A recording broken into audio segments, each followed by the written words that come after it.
in several communities throughout the southern part of the province. B&A Petroleum is available for all your bulk fuel and lubricant needs, with propane at selected locations Monday to Friday. And don't forget, their Cardlock location is accessible 24 hours for your convenience. B&A Petroleum. Fuel you once, fuel you forever. Broadcasting from Century Studios in downtown Regina, Harvard Media presents The Sportscage, where Saskatchewan comes to talk local sports. Regina Motor Products early tire swap offer on now. Book before October 31st to save $10 on an on-rim and $20 on an off-rim tire changeover. Visit Regina Motor Products today. Be part of the show. Call 1-866-767-0620 or text 306-936-6262. The Sports Cage. Streaming at sportscage.com, our YouTube channel, and on the radio at 620 CKRM. From garbage to amazing. The comments are still rolling in on the CFL's bombshell announcement from Monday about the changes that are coming to the league in the next couple of years. Yesterday, Nick Arbuckle said the changes were amazing. And that contrasts Nathan Rourke's garbage comment from Monday. Garbage. I love Nathan. Come on, man. I think for a lot of us fans, two things can be true at once. Most people I've talked to since Monday like some things, maybe aren't fans of other stuff. That's kind of normal reaction. Nobody loves everything or hates everything. There are definitely camps that have dug in, making this a Canadian versus American thing. They're not going to budge. I've seen it. Comment section. Unless you got some steel-plated armor on, don't go in there. It's hard. CFL's a Canadian game. The NFL's an American game. There's still a lot of attributes to each. I've seen a lot of social media posts declaring for both sides. But I want to go back to something that I think kills your credibility, no matter what side you're on any debate. On any issue, and there's more than enough issues to get tangled up in these days, right? Especially in front of a keyboard. If you have a cartoon avatar, don't expect anybody to take you seriously. Some people may think you're a bot. Maybe you're a real person, and you just choose cartoon pictures instead of putting your name on it, putting your face on it, right? And then there's bad grammar.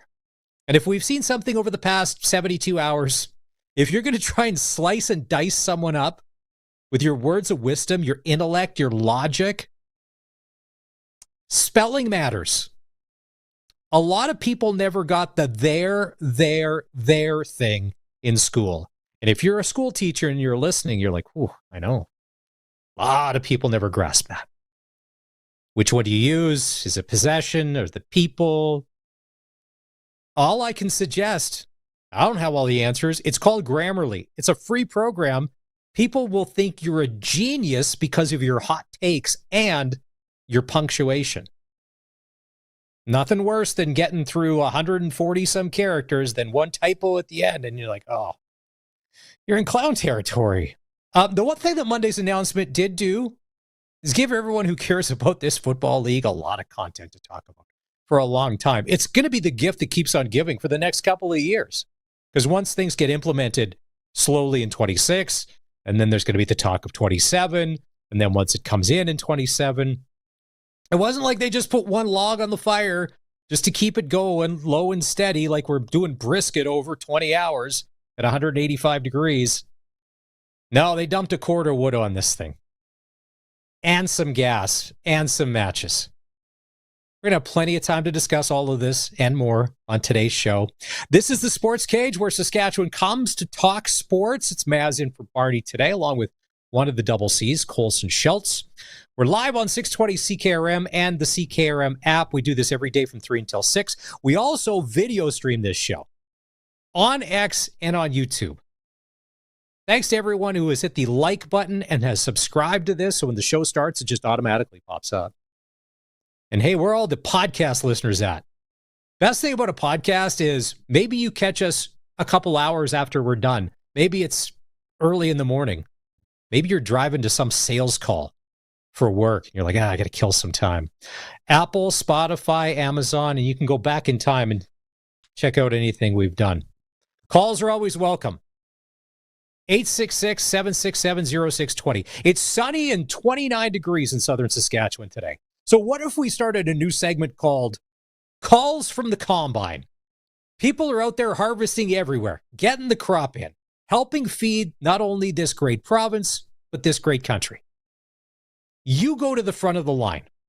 You've got something to say, call in. Colson will automatically get you on the air. Colson, executive decision. We didn't discuss this before the show, but boom. Calls from the Combine automatically in. You're a little too busy, and you can do it hands-free. You can do it hands-free, so that's easy. Texting on a Combine. Hey, I'm not a big texter in the car. We've all done it, right? You're guilty. If you start texting in a Combine and you take your hands off the wheel, what does that look like? Are you all over the map? If someone's like, whoa, hey. Prairie Land Rentals text line 306-936-6262. Sports cages for Regina Motor Products. The RMP early tire swap offer is on now. Book before October 31st to save $10 on an on-rim and $20 on an off-rim tire changeover. Visit RMP today. What is it? September 24th? It's 29 degrees. You can get a sunburn. But let's think about winter tires, because that's coming too. I want to start with the Rouge. And I want to get your thoughts. Because if it's a bad idea in 2026 going forward, and could cost you a playoff game or a Grey Cup, which the commissioner said on Monday in his press conference, why not ditch it now? I asked the commissioner that question on Monday when Barney and I had a chance to talk with him. He was gracious enough to come on the show, answered all of our questions, and he said, quote, "It wouldn't be fair to change a rule mid-season." But why? If it's something that's getting turfed anyway, and you know it could have a catastrophic effect in the biggest games of the year, why wouldn't common sense say, yeah, we got to go. We got to get this out of here. It's done. Get rid of it. Remember last year after the Ottawa-Saskatchewan debacle, they changed the command center input and overreach after that game. That was mid-season. Yes, the command center was still around, but they came out with a whole new list of criteria because it was getting to the point of ridiculous. So why can't they do it with this? That's my fear.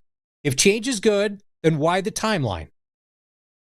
I also mentioned on Monday's show that for the growth and exposure that the league desperately wants across the country, down in the States, across the world, clicks and likes and all of that, when crazy things happen like the Rouge, and that comes into play, and not in a good way, that's when we become internet famous. That's when people will talk about the CFL outside of our country. More in the, hey, look at this. Look at this. Look what happened here. Look what happened in the Canadian Football League. Protect the brand, protect the product. If it's gone, just go. And keep in mind, as a Rider fan, trust me, I want us to win, but I only want us to win kind of fair and square. I would never want the Riders to win anything on the backdoor play like that. Or anybody else. Let the players decide the game. It's a bad rule. Colson, you were saying something in my ear. I couldn't decipher. I was going off on a red. Okay. Let's see here. What do we got going?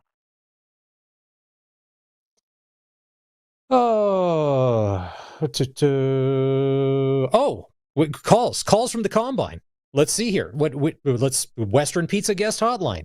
Luke is standing by. Wants to talk changes.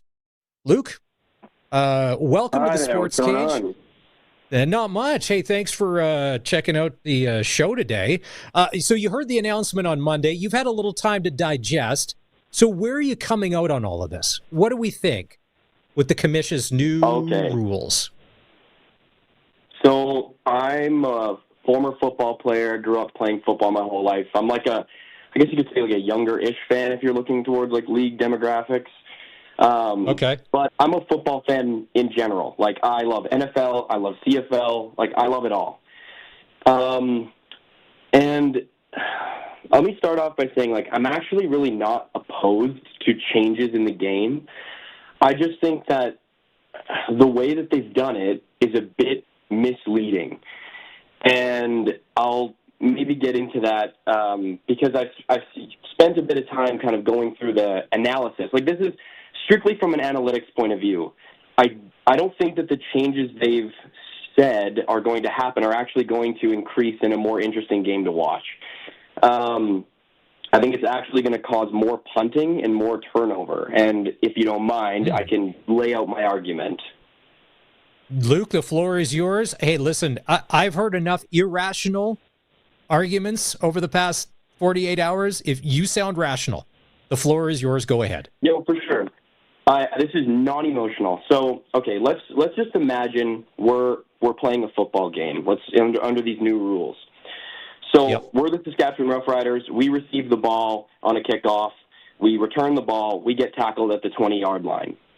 Now, we make some plays, like on our own 20-yard line. We make some plays, get some first downs. Now we reach the zone of the other teams anywhere from the 30 to 45-yard line. So the statistics currently say that if you get past past midfield, 1/3 of those drives die past midfield. They stall. That's a fair amount of drive. That equates to about 600 to 650 drives per 650 drives to 650 series per season. So when you reach this zone of the opponent's 30 to 45-yard line, as like a team, you're looking at that and saying, okay, well, I'm at the 30-yard line. I'm not going to kick a field goal because that's 52 yards. That is ridiculously far for a kicker to trust to kick. But now, and keep in mind, this is the 30-yard line. We haven't even entered the red zone. So we're on the 30-yard line. We're not going to kick the field goal. But now the supposed solution is, why don't you go for it on third down? So say, let's go. Okay, we're on whatever it is, the 30-yard line. Maybe we have an incomplete pass, and then we run for a couple yards. Well, now we're a little bit closer, but the fact of the matter is, if it's literally a third and anything above 3, your chances of conversion are 40% and decreasing with distance. So as a coordinator, I'm looking at this and saying, well, I have a less than coin flip chance of converting on a third down. I have a less than coin flip chance of kicking a field goal and making it. So what is my option? Well, my only option is to punt. And so it's like, okay, well, now we're looking at this and saying, why are we punting on the 30-yard line? That makes no sense. Well, yeah, of course it makes no sense. But statistically speaking, you have a better chance of pinning your opponent deep in their own zone and forcing a 2-and-out when they're on, like, the 2-yard line, if you can get your punter to punt it 20 yards on the 2-yard line and force a quick 2-and-out, than you would be to take that third down chance and risk turning the ball over on anywhere from the 30 to 45-yard line, and you're giving them insanely good field position to start with. So you're kind of in between a rock and a hard place. You're literally better off, if you're in that zone and your drive stalls, throwing a purposeful interception within the 5-yard line so you can pin the defense or pin the opposing offense deep in their own zone so you can get the ball back. Now, this is because you're too far away to kick the field goal, and your chances of converting on a third down is less than 40%, and that's just the odds are not in your favor no matter what. So I find it to be disingenuous when the league says that it's going to result in a 10% increase of more touchdowns. Okay, sure, it's a 10% increase in more touchdowns, but that's predicated on the fact that you have to get to the red zone. You have to get there. But if you don't get there, you're too far away to kick a field goal because the post is at the end of a 15-yard end zone. Yeah. So even to kick a 30-yarder, you got to be like on the 10-yard line. Like it's ridiculous. So the only solution is what we're going to see. We're going to see more turnover. And that's boring. Who wants to watch your team go from the 20-yard line to the opposing 30-yard line just to turn the ball over? That's not exciting. What would have been field goals are now turnovers. So when Mr. Johnston says we're trading field goals for touchdowns, well, not really. You're trading field goals for turnovers, and that's not exciting. when you say that you're going to increase touchdowns, you might increase the amount of touchdowns, but the amount of overall scoring due to touchdowns and field goals is going to plummet. Like, you're going to see 14 or 18 to 14 games, and everyone's going to be like, well, there's not enough scoring, and this is the problem that the league had like 10-plus years ago. Oh, the league's not high-scoring enough, which was never true.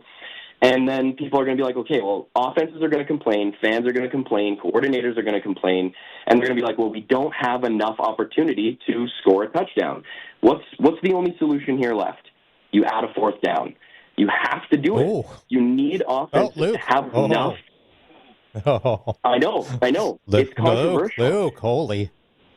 So, Luke, first of all, a couple of things. I want to commend you. Anytime that you can have any sort of opinion or take that uses the word predicated in it, automatically you go from here to here in my book, because I'm like, I think he's a lawyer, and I'm not going to say anything. I don't want to get myself in trouble.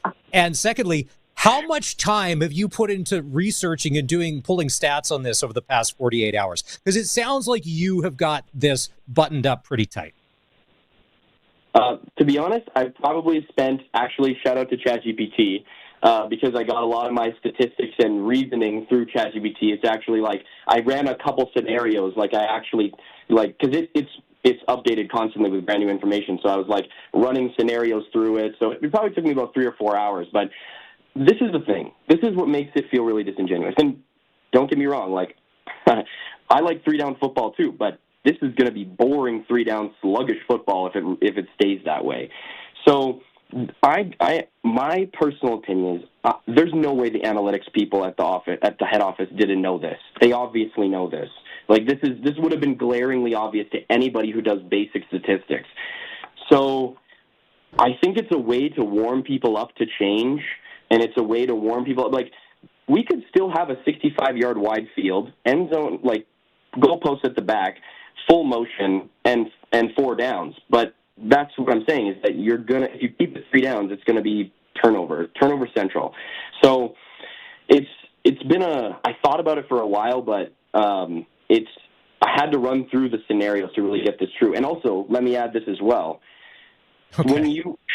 Some people might say, well, shortening the field by 10 yards mitigates for that, but it really doesn't, because football is not in the down and distance system. Football is not about field length per se. It's about play number that you can run off. It's about what you're able to do systemically when you have a certain amount of plays to run. That's why you see so many explosive plays in the CFL, because you only have 1, 2 downs, then you're punting. But in the NFL, you see this more kind of creep, slower offense, drive in the larger number of plays. In the CFL, you have to make a decision. Like, if you are going to do an explosive play, it's coming on first or second down, sometime a little more on third these days, but it's got to come. Hey, Luke, can I ask you, are you a Rider fan, or who's your team in the CFL? Oh, big-time Rider fan. Yeah, grew up my whole life in Saskatchewan. Okay, and that's good to know, and I appreciate that. There's been so much made of this, and I referenced it on Monday. As we kind of get back into it, we'll talk more about it. We're still a 10-3 football club. I still like a lot of what's going on. There are a lot of things. We'll wrap here. Luke, I really appreciate the call. I said the other day, I'm a little nervous about Edmonton. They're playing better football. This could be a bit of a trap game, because I thought we were going to beat Montreal, and then we'd be like, well, it's only Edmonton. Are you a little nervous about Saturday in Edmonton, or full confidence in this Rider crew as we take on the Eskimos? Well, I don't know. It's football. You never know exactly what's going to happen. Like,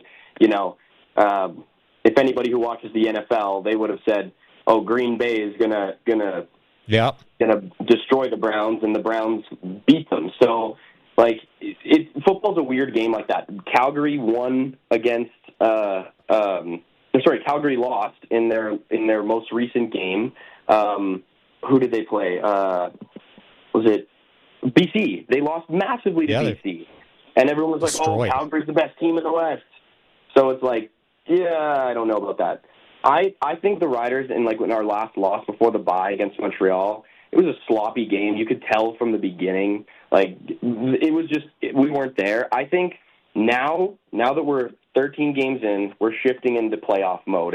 It's like, okay, we need to win out. It's go time. We need to bring it, because we got to shift the mentality here. Like, this is about putting the nail in the coffin. We don't get to play Calgary again.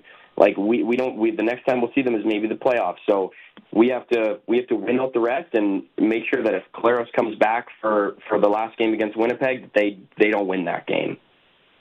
All right. Hey, Luke, I got to let you go because we got to take a break. I love this. Don't be a stranger. And I don't know if we have the budget set aside for salary for a stats guy, but you are on. Don't even bother with Indeed.com. You are at the top of the list as far as Luke, the stats guy on the Sportscage.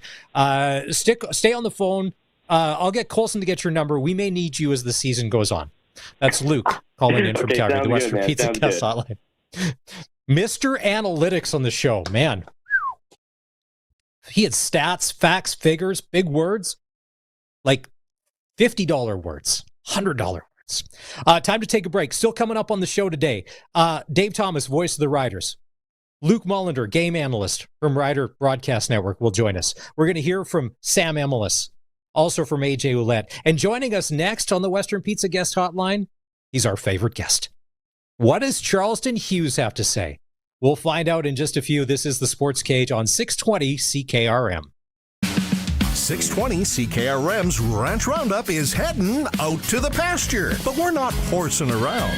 We're riding up with steaming hot Tim Hortons coffee and muffins fresh as a spring calf to say thanks to hard-working ranchers. We heard you earned it.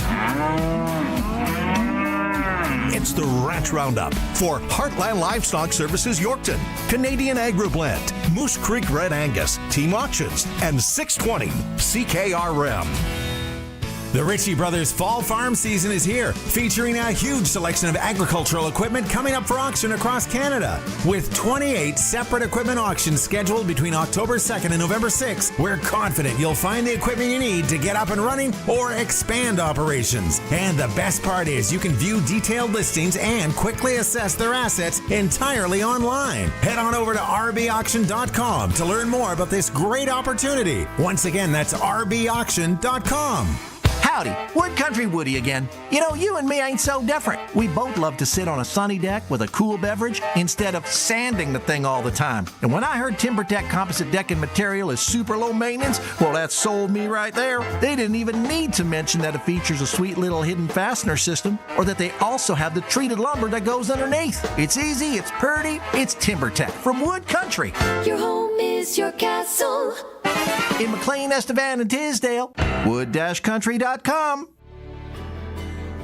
The care your family receives in hospitals, schools, and community programs comes from SEIU West members who live in your community.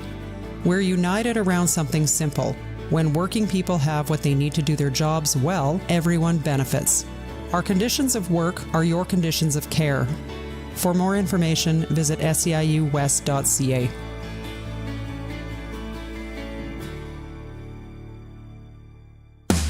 This is Sportscage. Be part of the show. Call 936-6262 or toll free 1-866-767-0620. 620 CKRM.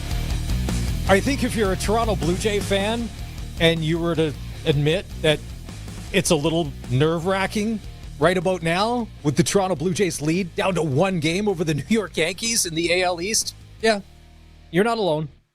It's tense. Jay's taking on the Red Sox later on today. One game lead. We need to win the AL East so we can have the bye in the wild card. We do not need to be getting into a 3-game series. First pitch, Jays, Sox, just after 5 o'clock. Sports Cage on a Wednesday. It's Maz in for Barney. Let's go out on the Western Pizza Guest Hotline. He is a CFL legend.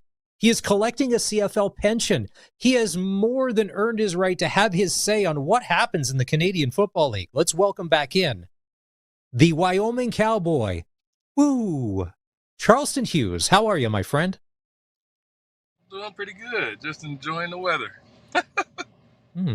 the weather. Holy. Initial thoughts with Commissioner Johnston's big changes that he announced on Monday. The league shortening the field, moving to goalposts, Rouge is gone, play clock, you name it. Everything is up for grabs these days. Where do you fall on this, Charleston? Um, I think it was a lot of hype built up. Oh, I think kudos to them for keeping that stuff a secret. That didn't get leaked out for nothing, man. I mean, that was the no. one thing I seen from that is it's been a secret this whole time. How long that been in discussion? It wasn't something that was just popped up and thought about. That had to been in discussion for a very long time. So kudos for him and his gang for keeping that a secret for so long. But I mean, the changes, when you really, really just think about it, the changes aren't that drastic. I love the headline, though, the Americanizing the CFL. That kind of brought a lot of hype to it and brought a lot of, it stirred the pot up with the headlines. They took a page out of Peter Parker's book. We're going to make a headline and put a headline out there that's going to just crush the league. And I think that's what happened. But when you really look at what was changed, it wasn't a lot of things that were just super Americanizing the league. I mean, they moved the goalposts. That's not that big of a deal. They they took away 10 yards off of the field. All right, guys aren't really mad about that. I mean, you don't got to run as far now. They shortened the end zone. Probably need to be shortened anyways because it was an offensive deal. That put the defense at a disadvantage. You got a lot of ground to cover over that long 20-yard end zone. So it kind of helps the situation a lot better. I mean, how many Grey Cups were lost because of the field goal post being in the dead front of the end zone? How many games were won because of that field goal was dead front in the end zone? As many guys that ran into that goal post and hurt themselves and, knocked themselves out. I've seen it. I've ran into it before. So does it pose a safety hazard? Yeah, that does a little bit. Does it change the game that much where it just impacts the game and now kickers are missing field goals? Nah, kickers been missing field goals.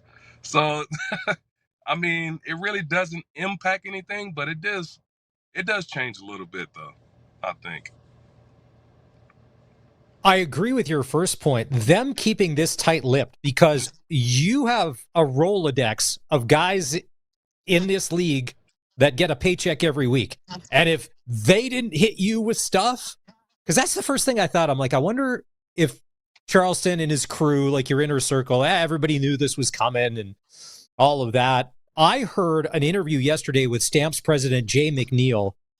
He found out about it last Sunday, and then they had to sign an NDA, and then they went through how it was all going to go. But even then, and then nothing leaked. So that is a tight inner circle, first of all. And whatever guys he got in this camp, man, they are trustworthy.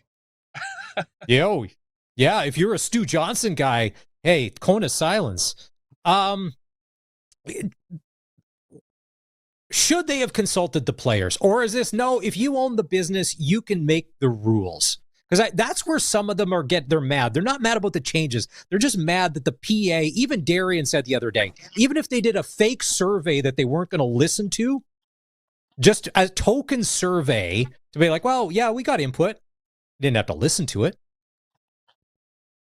Man, the thing is when it comes to the players and the CFL, PA, and all those guys, they only have so much control and power over certain things.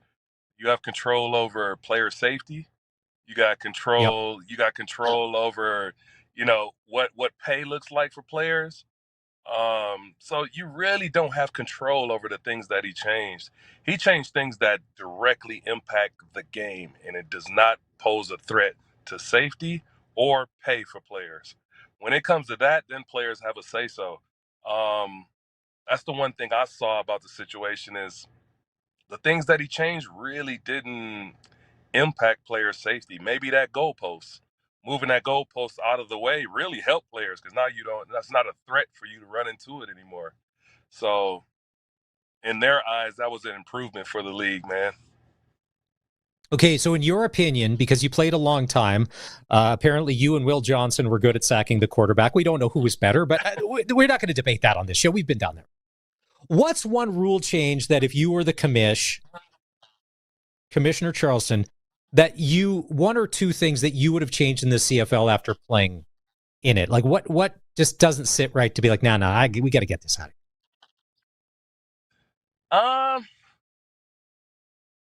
the one thing I would change, just because it was different back in the day, but it's different now, is specifically the Canadian ratio. I know that would threaten a lot of guys out there, and it would impact a lot of people.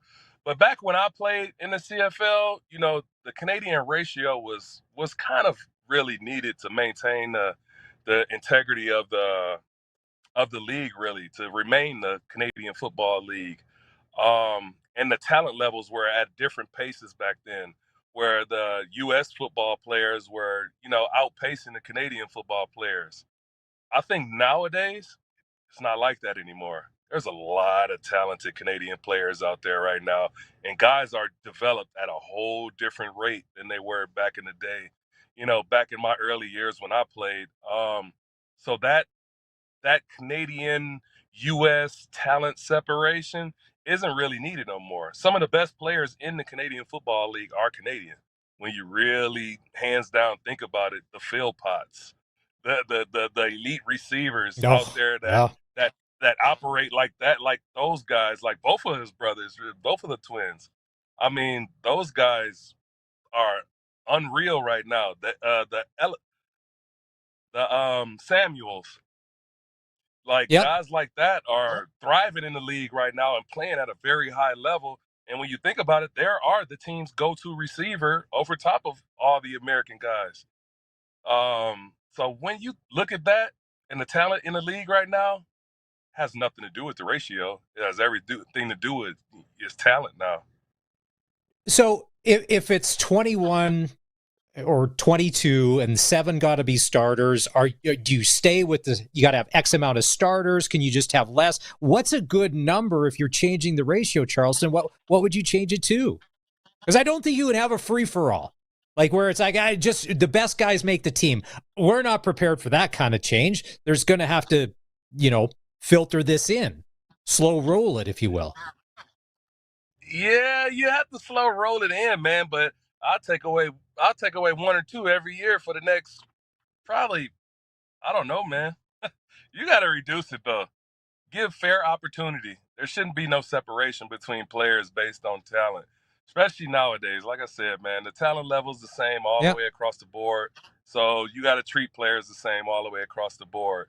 It opens the gate for you to bring in good players from all around the world still, and that's just the way it is.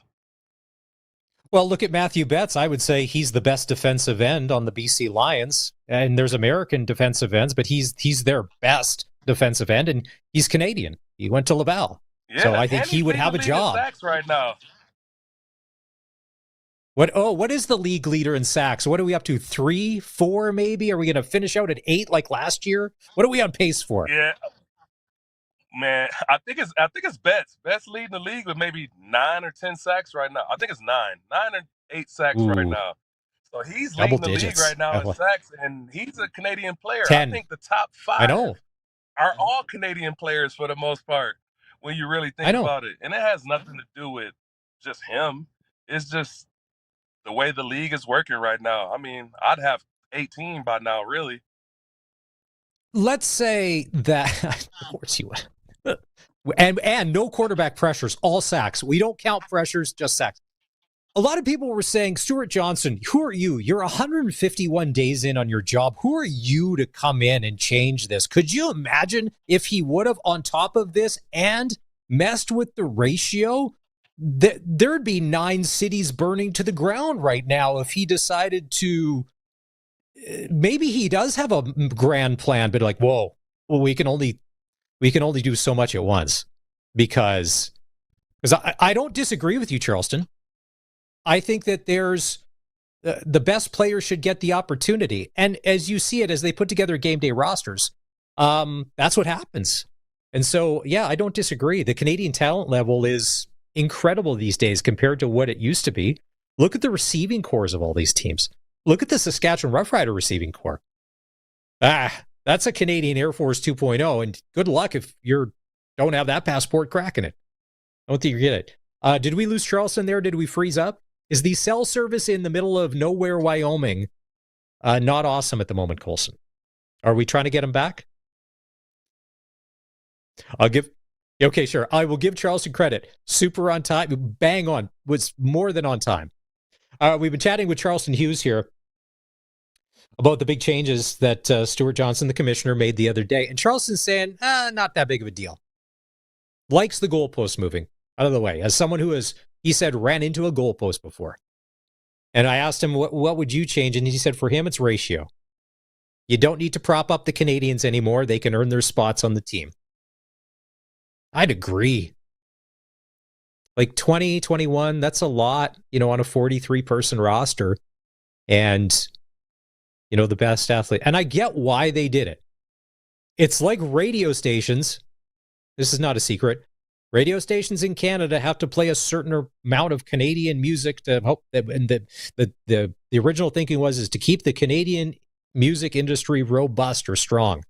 A lot of radio stations have to play 35 or 45 or 40% Canadian music every day to keep their license so they can support the system. But there are bands, and I'm glad that we've circled back on Nickelback because they're not, but they can sell out stadiums around the world on their own. They don't need to be propped up by the system because the talent is shown through and they're just good enough. Just like with Shania Twain and others. So that's Charleston's take, that he thinks change the ratio. All right, Charleston Hughes back on the Western Pizza Guest Hotline. Hey, listen, sorry, Wi-Fi man, in Wyoming. My phone overheated. What? Yeah, what's the temperature in Wyoming today? It's 85, 90 right now. Ooh, it's 30 degrees. It's 30 degrees in Regina today, so it's smoking hot. Let's go back to these games last weekend.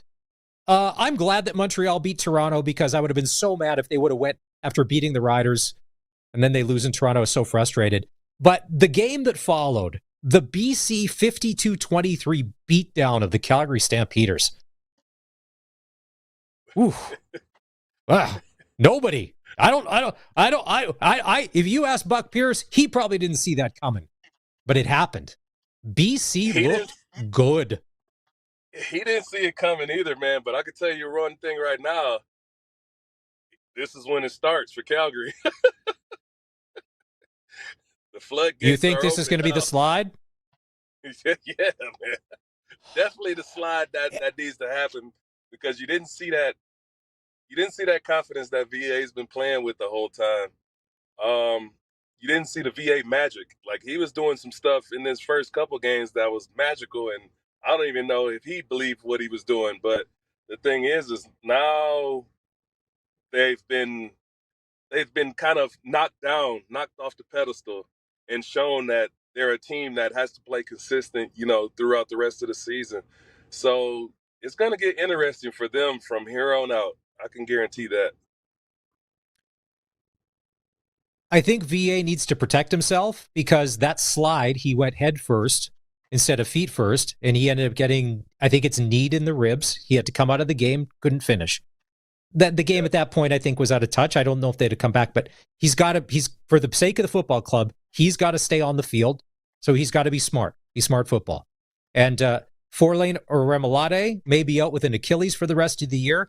Has Dave Dickinson and John Huffnagel reached out to you to see if you're still in shape? Could you come in, maybe play 5-6 games, get some sack, just come in, shore up that Stamps D-line? Where are we at? Contract talks. Could I do it? Yes. Will I do it? Okay. It's a long shot.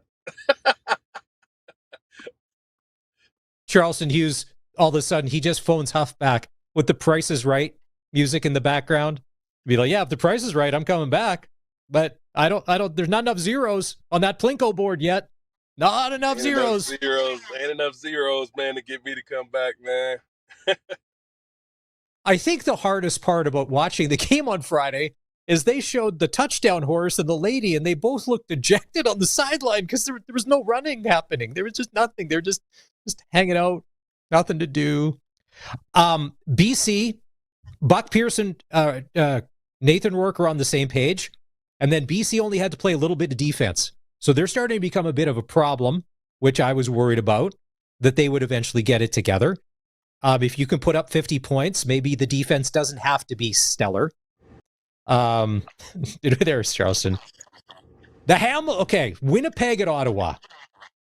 And I'm not sure if you watched this game, if you watched it on replay, you just saw the highlights, but the Winnipeg Blue Bombers won, only completing 3 of 8 passes. Ottawa throws for 400 yards, 26-18. To me, especially with the announcement on Monday, that game that's not your resume, that's not game tape. That was embarrassing on Saturday that even happened, but it did. I don't know, man. It is embarrassing, man, and it's something that they got to kind of figure out on both ends, man. But you just got to play your best ball, man, all the time. And that was a bad display, I guess you could say. I give Winnipeg credit. They finally, it had to become about passion. They said, forget it. With whatever we have on the field, we got to win this game, and they did.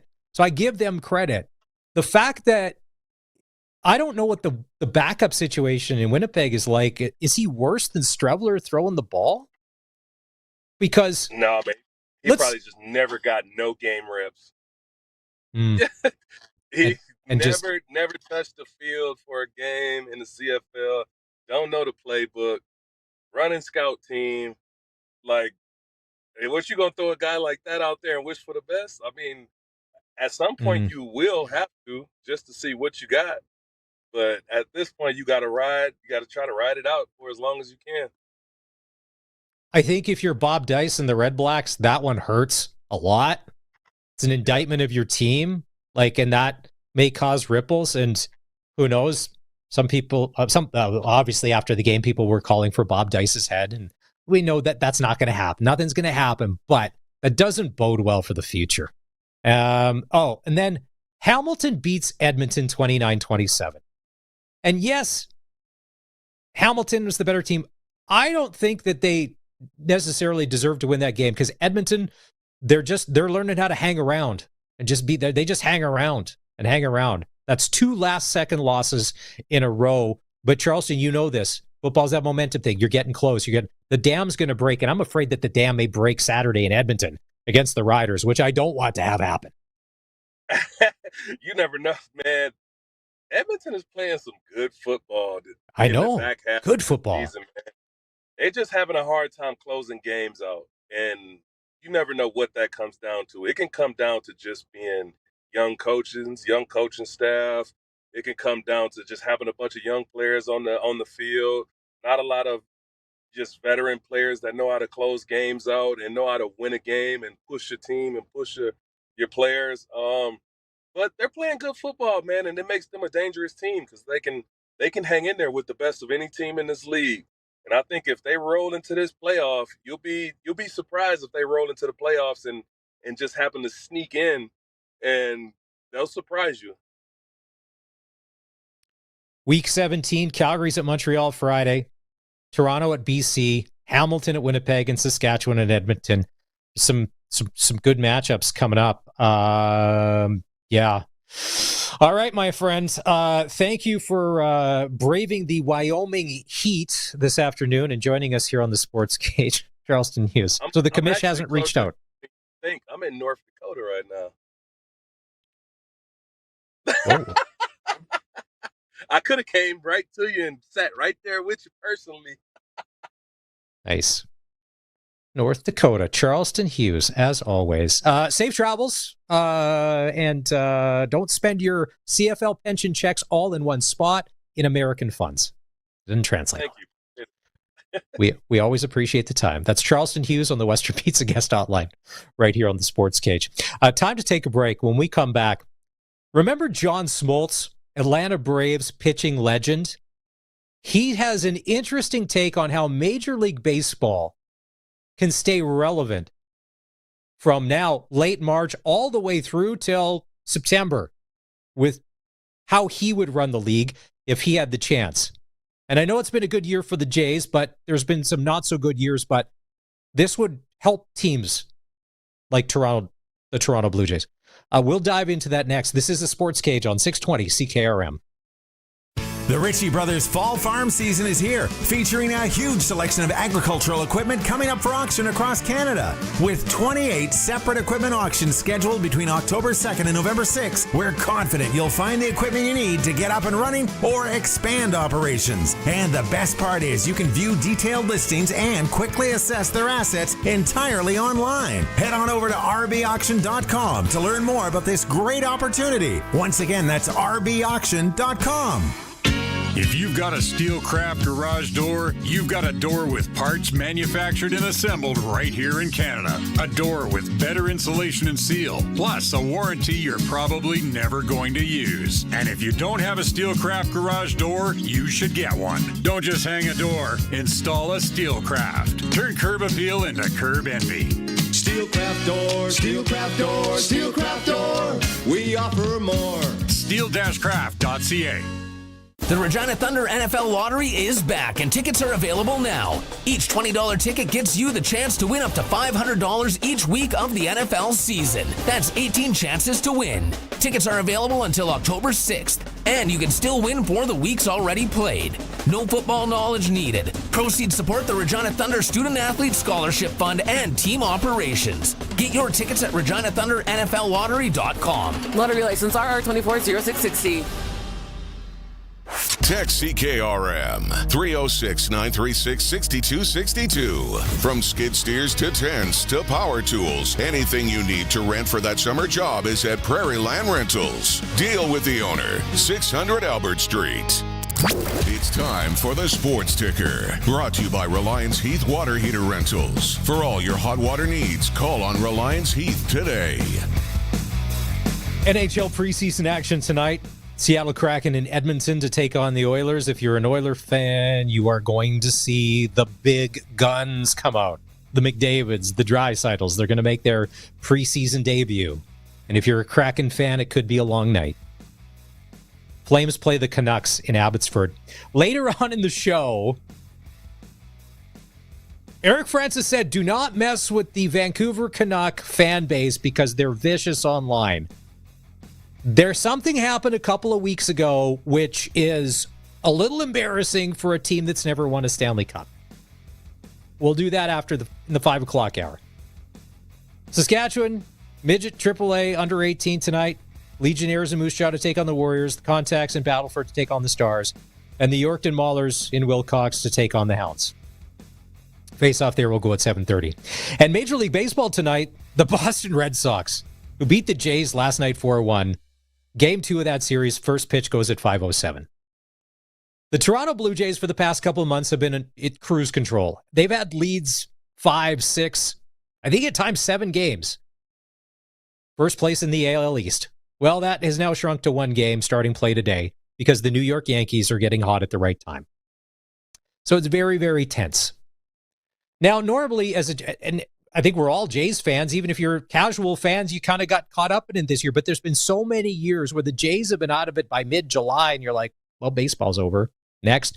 This is John Smoltz and his take on expansion and how he thinks they should run the regular season in Major League Baseball. You hear expansions coming to Major League Baseball. What do you think? If you're going to add 2 teams, go full bore, go all in, make all the changes you want, realign and get the playoff structure different. To me, the perfect scenario of 32 teams is you get 4 8-team divisions. If you have a first half, second half schedule, and you have a first half winner and a second half winner, and then a wild card that combines that didn't win either half, you have 2 playoff races. You have July, which is not boring now. You have a race to the playoffs in the first half. If you secure that spot, you're in the playoffs at the end of the year. And then people go, well, what's the incentive of winning the second half? And then you get a bye. Because if you don't win the second half winner plays the first half winner to go on. Well, what happens if you have the overall best record and didn't win first half or second half, which happened to the Cincinnati Reds during the 84 season? That's where the wild card team comes in. To me, this gives a franchise no more of an excuse to quit on the year or to try to lose to build up their farm. So this gives a fan base an accountability to say, hey, I know, perfect example, Atlanta Braves got everybody hurt in the first half. Well, in the second half, if they started from scratch, don't you think they would approach it a little bit differently? And then your juggernauts, your teams that have to go out and are expected to win, well, go all in. So yes, that's a long-winded answer to tell you I am all for 2 more teams. If and when the league decides to expand, what 2 cities come to mind for you? I mean, I'm in Charlotte right now, so Charlotte's a great city. Obviously, Nashville has been talked about. You got the return maybe to Montreal. You go out west. I've heard Portland. I've heard all kinds of different scenarios that could make sense. So that's John Smoltz, Atlanta Braves pitching legend. Colson, that's a pretty good common sense idea because for how many years? All right, until this year, the Jays were out of it in July, August, and then there's no reason to even pay attention to baseball, where now you play 162 games, a first half and a second half winner. To me, this makes a ton of sense. Not only it keeps baseball relevant. It keeps people wanting to engage with MLB, even if maybe the first half didn't work out for you.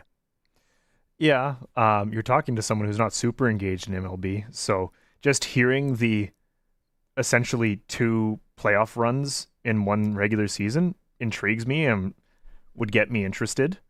So, but that's the stats nerd in me trying to figure that stuff out. So I don't know if that would work for everybody. But yeah, it does sound interesting. And like you said, for a Blue Jays team that sometimes starts hot and then falls off, it would work pretty well for them.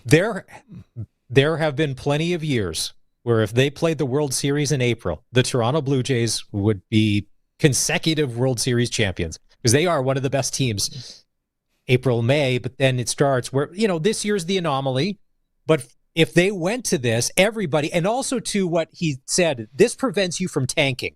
Well, it's July. Let's really tank this to get draft picks. As a fan, I hate that. So now you have to stay competitive if you want to. And if you don't end up winning, that's okay. And I don't necessarily know, what if the NHL did this? Could you imagine if the NHL, because this year, how many teams are going to be tanking for Gavin McKenna?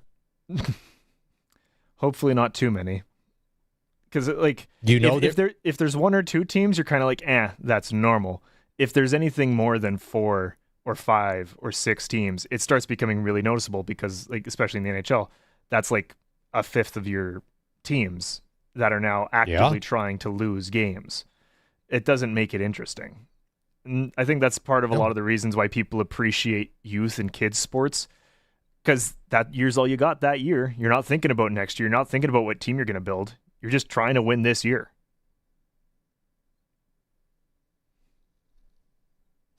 And Smoltz is good. He's earned his right to have a valid opinion on MLB. If you're a Toronto Blue Jays fan and you're a little nervous, that's okay.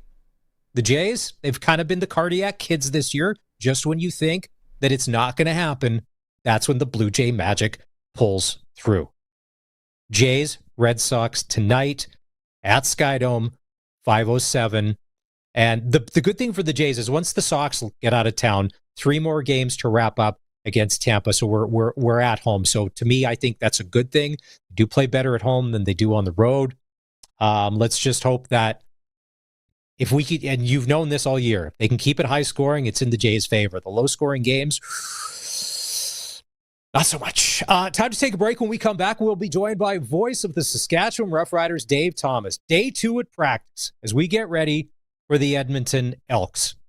Big road trip this weekend, and we'll hear from head coach Corey Mace.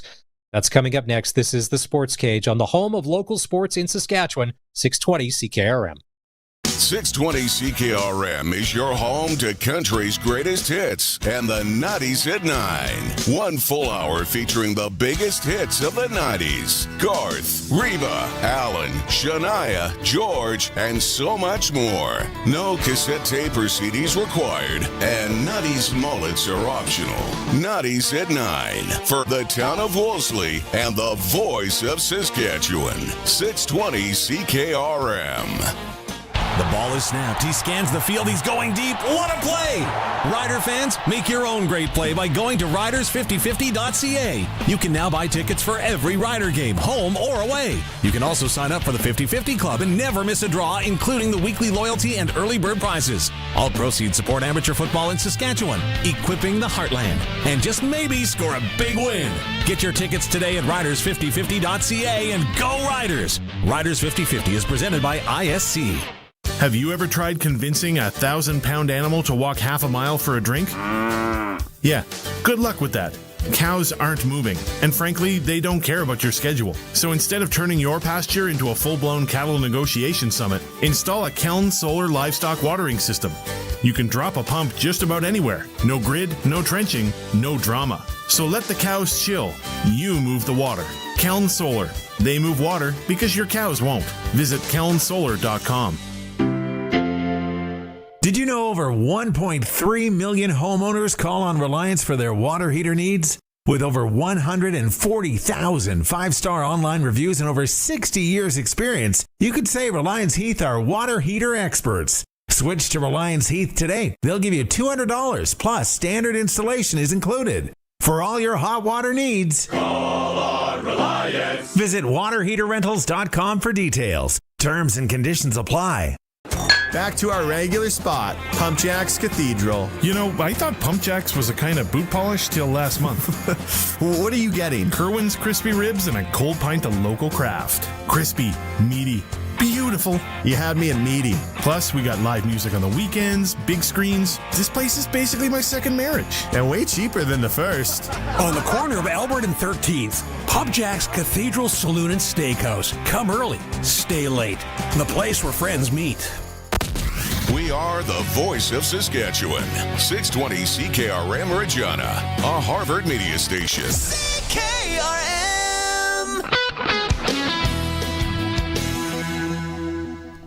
It's 4 o'clock. Good afternoon. I'm Corey Atkinson from the SaskToday.ca newsroom with your 620 CKRM news. The Saskatchewan NDP is again accusing the Sask Party government of cronyism with board appointments at the Saskatchewan Health Authority. Opposition health critic Mira Conway said political loyalists and insiders are filling leadership roles instead of frontline workers and experts. The NDP highlighted several appointees with past Sask Party ties, including campaign workers and a former press secretary. In response, the government accused the NDP of smearing qualified and community-minded people while stressing it is focused on improving patient care and surgery wait times. Tawau School has officially opened in North Regina, welcoming students and staff into a new state-of-the-art building. Officials say the Cree name means "Come in, you're welcome, there's room." Education Minister Everett Hindley says the school reflects investment in children, educators, and community.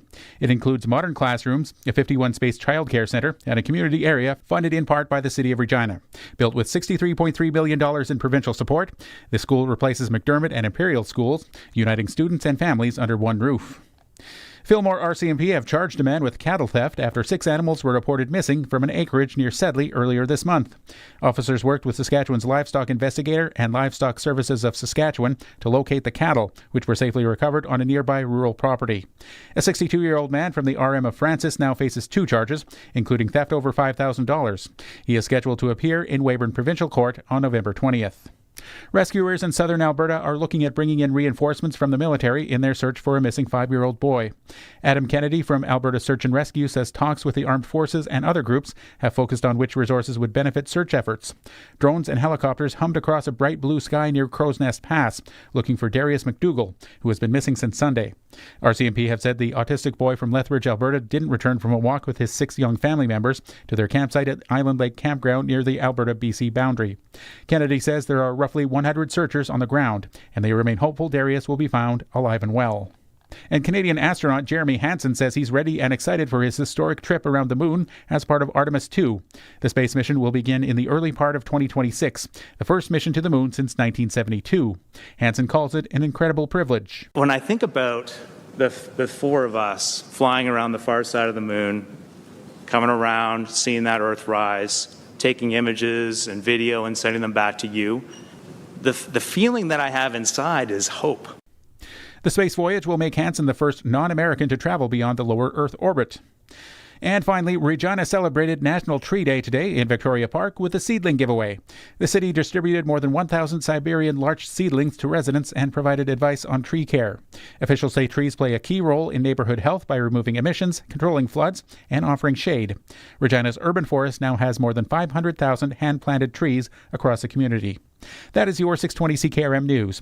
Read more stories from around your community and around the province at sasktoday.ca and 620ckrm.com. Your weather is next. 620 CKRM Precision Weather Forecast is brought to you by Line X Regina. Serious protection, killer looks at 1865 McCarra Street.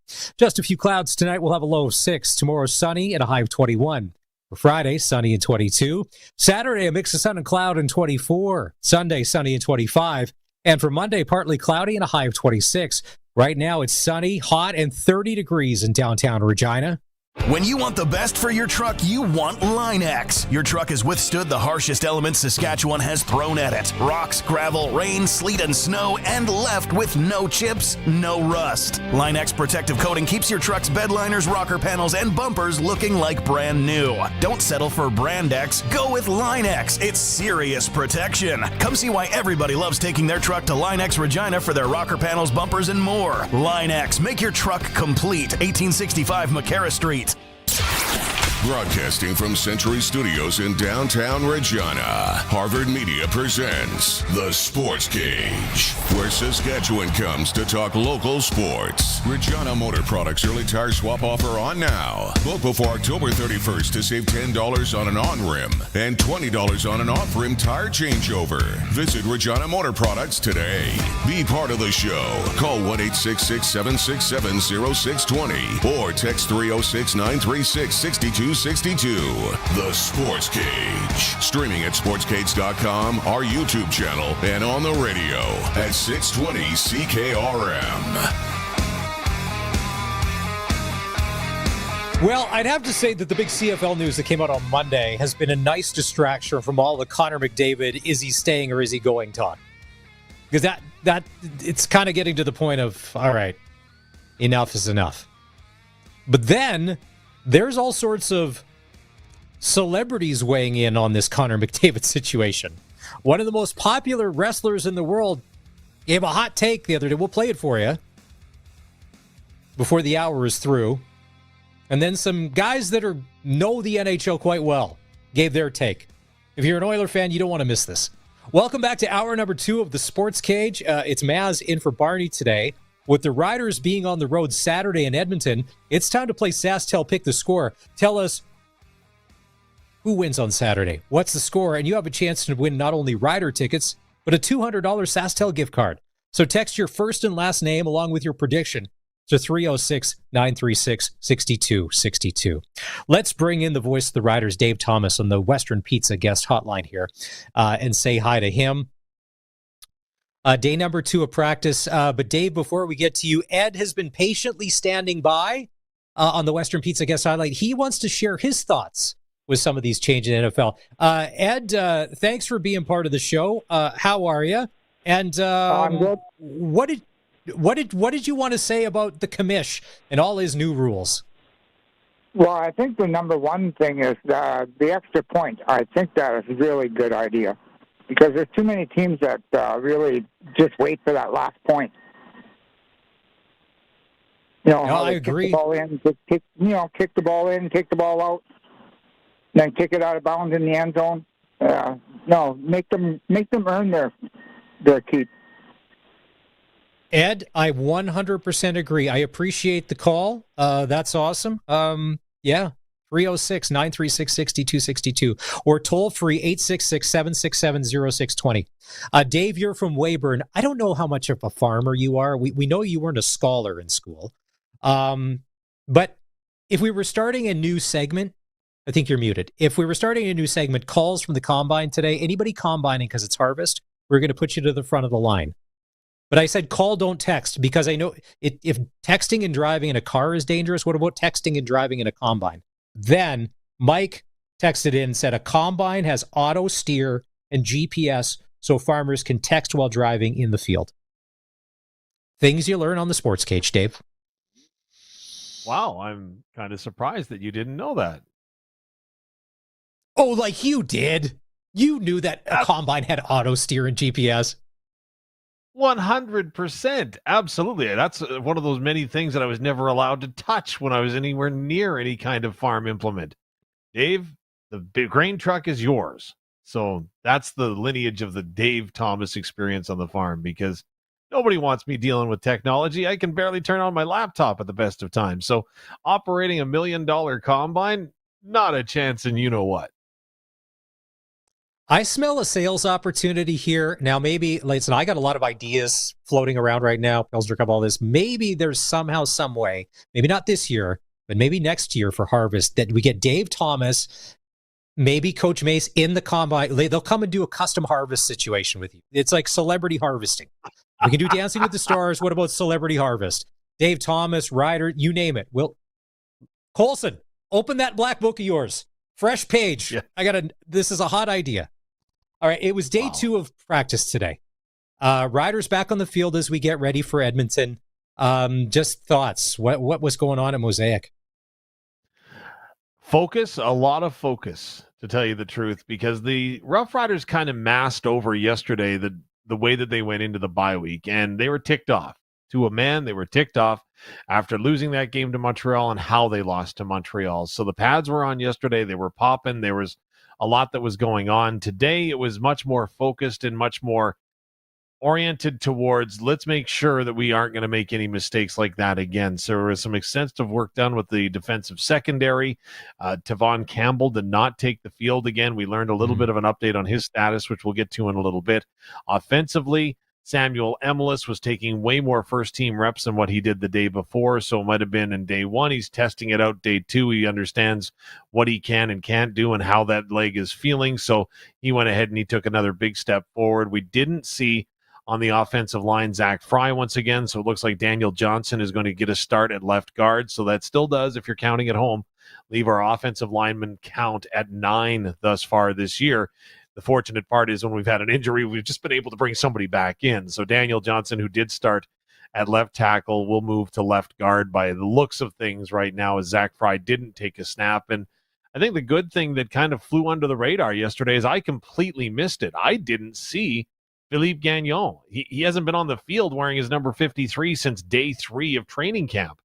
And he's fought back from that arm injury. He was out there. He wasn't doing much as far as the individual drills go, but he was there. He had pads on. He had a helmet. He was looking pretty excited just to be back around the guys. When I look at the top of that injury list, and he's been on there for a long time, Sean Bain Jr. patiently waiting, biding his time to get on, maybe do his thing. Now, in the first week or two, but now that the weeks have gone on, if it was me as Sean Bain Jr., I'd probably start to be losing it a little. You want to be a good team guy, but there's got to be a lot of anxiety there of, am I going to see the field this year? Again, and that's you and I. That's the anxiety that we probably have. We'd probably have a lot of frustration that is mounted, but I think that speaks a lot to Sean Bain Jr.'s character, because I've actually been watching him the last couple of days just to kind of see what his demeanor is like, see what's going on, and see if you can get into his mind, right? And I give Sean Bain Jr. as a human being full marks, because this is not an easy situation, battling back from injury like he did. And again, for all intents and purposes, I think that he probably could step into the lineup, but what Sean Bain Jr. has done, and like I say, that I think this speaks to him as a person, is the fact that he is mentoring other guys. Like, he's talking with Dre McCray. He's having conversations with Del Duncan Busby. He's sharing what he knows. And to me, that is the consummate teammate, but it also shows you what's happening in that dressing room, because everyone has put team above themselves. And Sean Bain Jr. is a prime example, because we've seen what he can do.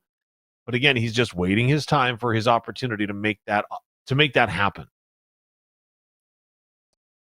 Do we want to go to the Coach Mace audio here? So you had a chance to catch up with Coach Mace after practice today. No shortage of things to talk about here. I'll let you take it from here with what Coach had to say. All right, well, let's start with the injury updates. And I did mention again that Tavon Campbell was not on the field today. Benny Sapp was taking his spot on the corner. So we did start by asking Coach Mace what the extent of the injury or what the length of the injury might be to Tavon Campbell. Yeah, I think maybe a week or two, man. If I'm being honest with you, but he's definitely around, he's tuned in and all that stuff. But we'll just be smart with it. And I tell you, Colson doing a bang-up job as I'm jumping around here a little bit. But the one good news thing that we brought and talked about already, Maz, was Philippe Gagnon was back out on the field, and he's been smiling ear to ear, and you can see that, and you could also hear that when I asked Coach about him today. Oh, man, excellent. Obviously, unfortunately, during training camp, to have that injury, was really tough for him. But he made it very clear from that day he wasn't going, back east. He's staying here. He wants to be with the team and be with his brothers and attack rehab like crazy. And he said he was going to be back, and man of his word. It's awesome. It's just awesome for him. I love to see that he gets to be out there with us. Now, Maz, you must have been reading my mind because, again, it was a more focused mood in my opinion, but I did ask Coach what his opinion on what he felt the mood was around the Rough Riders practice and dressing room right now, returning from the bye. Yeah, no, I think we're in a good space. I think mentally, I think during before going into the bye, people were pissed off. But you love that, you know what I mean? It's because of the expectations of themselves, and when you don't meet that, that's a hard pill to swallow. But they do know, like we've been to this point, like you get another opportunity to fix that. So the morale is high, and they just keep working, man. So that's a culture that we've built, and they live by that. Now, to go back to our farming analogy, if you ever saw the movie Son-in-Law, you'll know that Kroll had a bad day, right, during harvest when he took that swather across the field, right? And everybody can have a bad day. Pauly Shore, yeah, thank you. I love the fact we're referencing Pauly Shore's Son-in-Law because, to me, great movie. Great. Colson has no idea what we just said. But, yeah, I'm just going to think about Son-in-Law. There was some great scenes that movie. Dave, keep going. Sorry. Well, I'm just saying, though, that anybody can have a bad day and everybody has a day. So pose to the coach the question, games like that with Montreal, like everybody has a bad day and it's going to happen from time to time, especially in the game of football when both teams are paid to make plays. And we asked him if he bought into that. Yeah, they do. They still suck to go through it and especially ones where you didn't make it any easier on yourself. And sometimes that's a mental lapse. It has nothing to do with who's out there. It's a mental lapse of some stuff. So those suck, right? But I don't want to say it's a wake-up call, but it's just a subtle reminder, like, this is professional football. I don't care what team you're playing. You got to be as close to perfect as possible to come out with a win. And those guys, they take that seriously. Now, full disclosure, I will be having supper with Coach Mace tonight as we're both going to be attending the Banquet of Champions, the Regina Thunder event that is happening over at the Connexus Arts Center. It's going to be a fantastic evening, and I just asked him what he thought, a message that he could send out there, or maybe a preview that he could give folks when it comes to everyone that will be attending the Regina Thunder or thinking about it tonight. Yeah, get a ticket. Come on, man. It's always now. I don't know. It's Drew with me, so it's not Mueller. So I don't know if it's going to be as funny. But no, I'm joking. No, it's really pleased and grateful to be a part of that, man. It's just another example of what football means in this province, and to be invited to that, I'm grateful for that. So I'm looking forward to that. And there's probably free food, so I'm always in. So, Coach Mace, that's what, I thought your hard-hitting question Andrew Harris. Yeah. I thought your hard-hitting question is me. Hey, Coach, what do you think's going to be on the buffet tonight at the Thunder dinner? Because we were there last year. It was great. They had a nice spread. It was a long line for the roast beef. Like it was. I remember because the nice young lady, she cut a slice and put it on. I'm like, yeah, you can keep going. Because the guy ahead of me, he kept going. He goes, you see me? That won't fill a guy like me up. So just keep going. He goes, I may tire your arm out cutting that roast beef. And by the time I got up there, I'm like, yeah, exactly what that guy said. Exactly what that guy said. Just keep on trucking. Are you black tying this? You got a tux picked out? What are we wearing tonight to the Thunder dinner day? Are we going business cash, full formal? Aaron Western from Colin Chic, O'Brien's Man Shop has got me ready to roll. Dave, it is harvest. Maybe you go denim tuxedo, head to toe. We do a black cowboy hat because it is fall, so we can wear black. We can take the white. We go denim shirt, jean jacket, jeans, boot, the Supreme buckle, and then go from there. And speaking of Saturday in the Elks, without a doubt, Jordan Maximic, that run game is going to be coming at us. It's a two-headed and sometimes three-headed monster when you throw Fajardo in the mix there. Can you see, even if they don't have success early, can you see them not abandoning the run game? It's going to be there all four quarters. See, and I would expect that, but I'm not going to kid you. The Labor Day Classic actually threw me through a loop because when you look at Winnipeg Blue Bombers and they've got Brady Oliveira, like, why are you only running the ball 5 times? Like, I don't know why Winnipeg gave up on it. And let's face it, the Rough Riders have the mystique when they come in. You look, they've got the best running defense in the league. They give up the fewest yards. The list goes on and on. But again, if I was to attack it and if I was to try to exploit what I've seen from the Rough Riders, is the fact that Saskatchewan, if they don't make you one-dimensional, you're going to have some success. That's what Montreal was able to do. That's what Calgary was able to do twice. So, yeah, I don't want to say, oh, yeah, they'll have to do that or guarantee anything, but I would think logically that the Rough Riders are going to get a healthy dose of that running game from the Edmonton Elks, which I think is what makes them successful, is the fact that they've gone ahead and recommitted to it since they went ahead and benched Trey Ford. If Sam Emilus plays, do you expect Tyrell Ford to be the main defender covering him? You can't. And listen, there's some good options on the Riders receiving core, but if you got to pick one, and the Elks got a high price guy in their backfield, that would be my choice.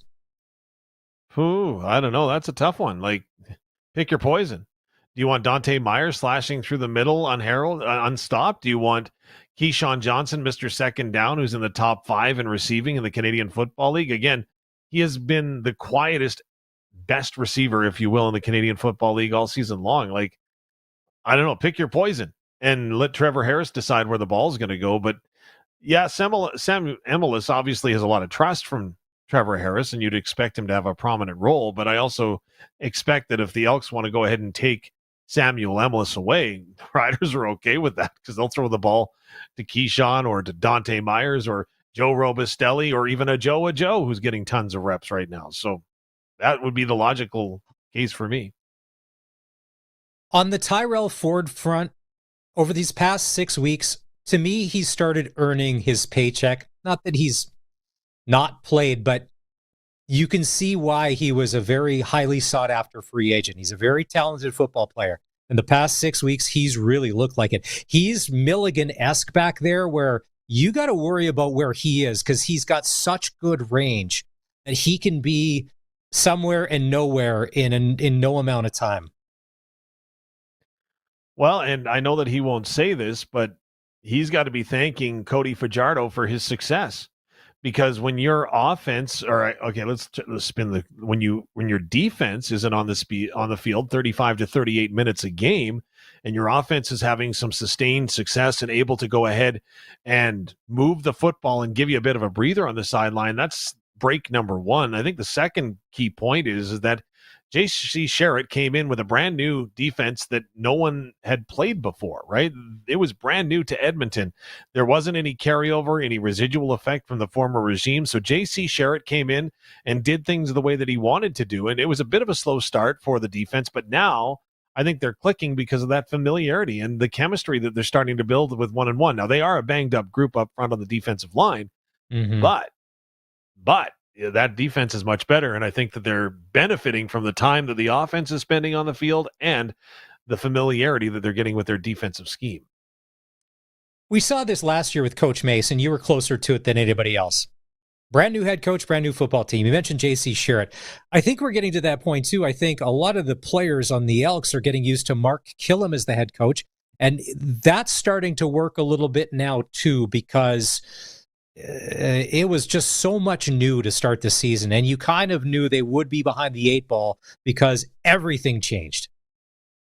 Well, and that's what makes this game really intriguing to me, because when you mention Mark Killam, right, the players absolutely love him, right? You saw the great messages that were sent his way when he was hired in Edmonton, and that continues as part of the culture that they are building right now in Edmonton. And let's face it, no player wants to let their head coach down when they've got that much invested in the man that is their head coach. And the Elks are coming off of not one, but 2 consecutive walk-off losses where they've had the game in hand and couldn't hold it. So to me, this is, I kind of think it's a do or die game as far as their playoff hopes if that bus hasn't already left the station. But I think that this is going to be a true character test. Because can this team come out and if something bad happens, a fumble or a turnover or an early score, if something bad happens, do they have the character to come back? And I think that they do. And I think that this is going to prove it because they're going to be in full desperation mode, I'm sure, coming in on Saturday.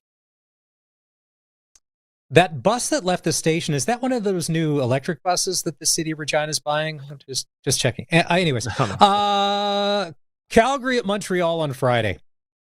To me, if Davis Alexander is going to be back for the Alouettes, that's a pretty much full complement Alouette team. Looking good, looking dangerous, starting to get hot, peaking at the right time. To me, I think Calgary, this is a must-win for them. Vernon Adams has to play well. He has to stay on the field. Got to stay in the game.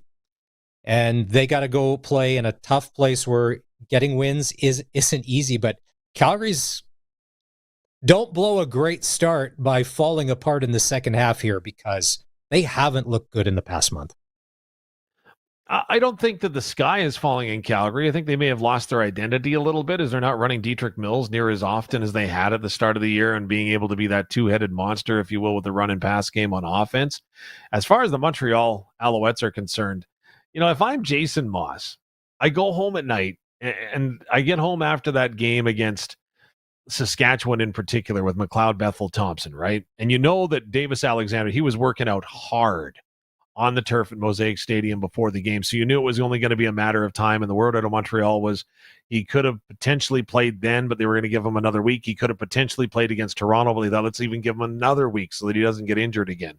So to me, if I'm Jason Moss, I'm like, man, McLeod, we kind of needed this back in July. Like, we'd have run away with the East Division if you were coming and playing how you should have. Now, granted, he did end up injured, but now it's like, now I've got to make a decision. Do I ride your hot hand or do I bring in Davis Alexander, who's been sidelined for all but, 2 games this season? So, like I said, Jason Moss just got to be thinking, what in the world do I have to do now? The garbage man, Nathan Rourke, and the BC Lions, Toronto, on the road. With what the Lions did last week to the Stampeders, advantage BC. I just think they're scoring at will, and they're scoring fast. They're moving the field in a couple of plays. They're taking advantages of turnovers. They're just being opportunists.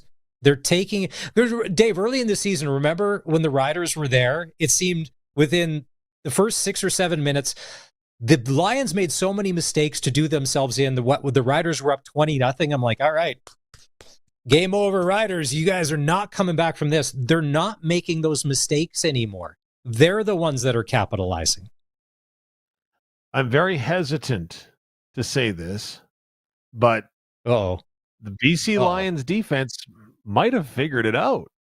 Like, Mike Benavides, again, he's not a dum-dum, right? I never thought that he was, but he is coming in, and of course, the previous defensive coordinator is still helping him coach. He's just not calling any of the defensive schemes. So that's got to be a dynamic that had to be overcome early, I think. And now that the BC Lions seemingly have found a pass rush, that's dangerous because now that they're making teams uncomfortable offensively, which I don't think they consistently did through the start of the season. Now, again, right, proof is in the pudding. It was a great game against Calgary. Can they duplicate it? And that's the thing, right? Is it repeatable? Can you do that again? That's what we're going to have to wait and see from the BC Lions. But again, the offense has been stellar. The offense has been lights out. The offense has to play near perfect in order for them to win. But now that they're getting some support on the defensive side of the ball, they're a scary team.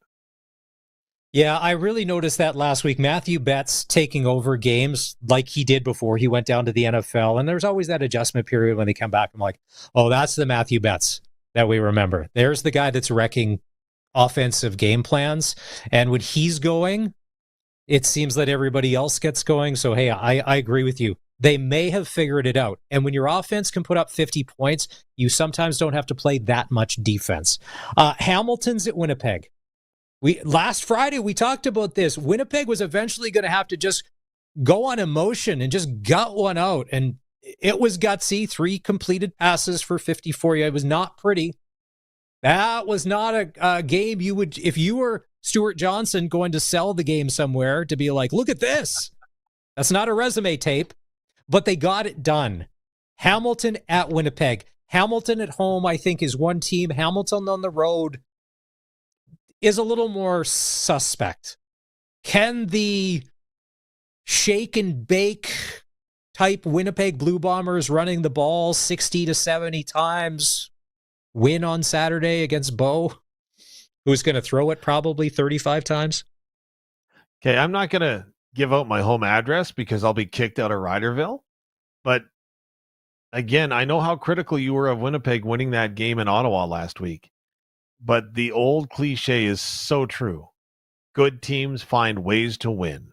And if you can find a way to win that football game with throwing for less than 60 yards passing, you're a good football team. And if you get your quarterback back, even though your offensive core is banged up, that says a lot about your team. And again, that shows the championship caliber that the Winnipeg Blue Bombers have been playing at the last 5 years to find their way to the Grain Cup by winning the West Division. So don't count out Winnipeg on that. By the way, did you notice that Nick Dembski's consecutive reception streak came to an end in that game? Like, I felt terrible. I thought, shovel it under to him or something. Like, you're cheering for him. And conversely, with the Hamilton Tiger Cats, you know what?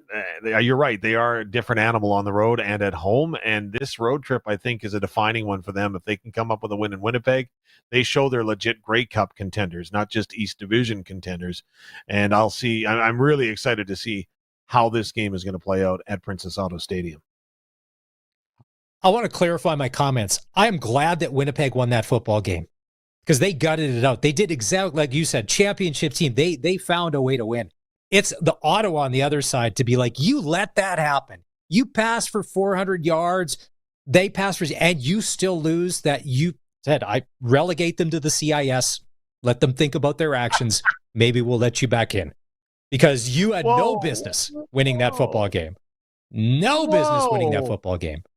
You know, Winnipeg didn't beat them in that game. The team that won that game was the Ottawa Red Blacks. It's unfortunate, though, that they beat themselves. That's how they won, because they just couldn't hang on to the football and stop making mistakes. That's why you can't trust Ottawa. They need to go on a 9-game win streak, but until then, you cannot be trusted. All right, Dave Thomas, your broadcast partner, Luc Mullinder, is coming up just after 5. Is Luc going to the Thunder dinner tonight? Are you saving him a spot? Are you going to have to be the guy that picks up the extra plate because you're the good buddy? If he's, got to do the radio and then scoot down, you do a double buffet plate action at Connexus tonight for the Thunder dinner? See, Luc is a wise man. He doesn't share his social calendar with me, which is probably a pretty good thing for all parties involved. Right. I do know that we are getting ready for a fun trip to Edmonton because it's going to be a good game at Commonwealth on Saturday. All right, safe travels. Dave Thomas, voice of the Riders. And read all about it, what Dave does. Just go to sportscage.com. Sign up to be a daily insider, and you'll get everything we're talking about hours before it hits the cage in your inbox. You can do that. Time for a quick break.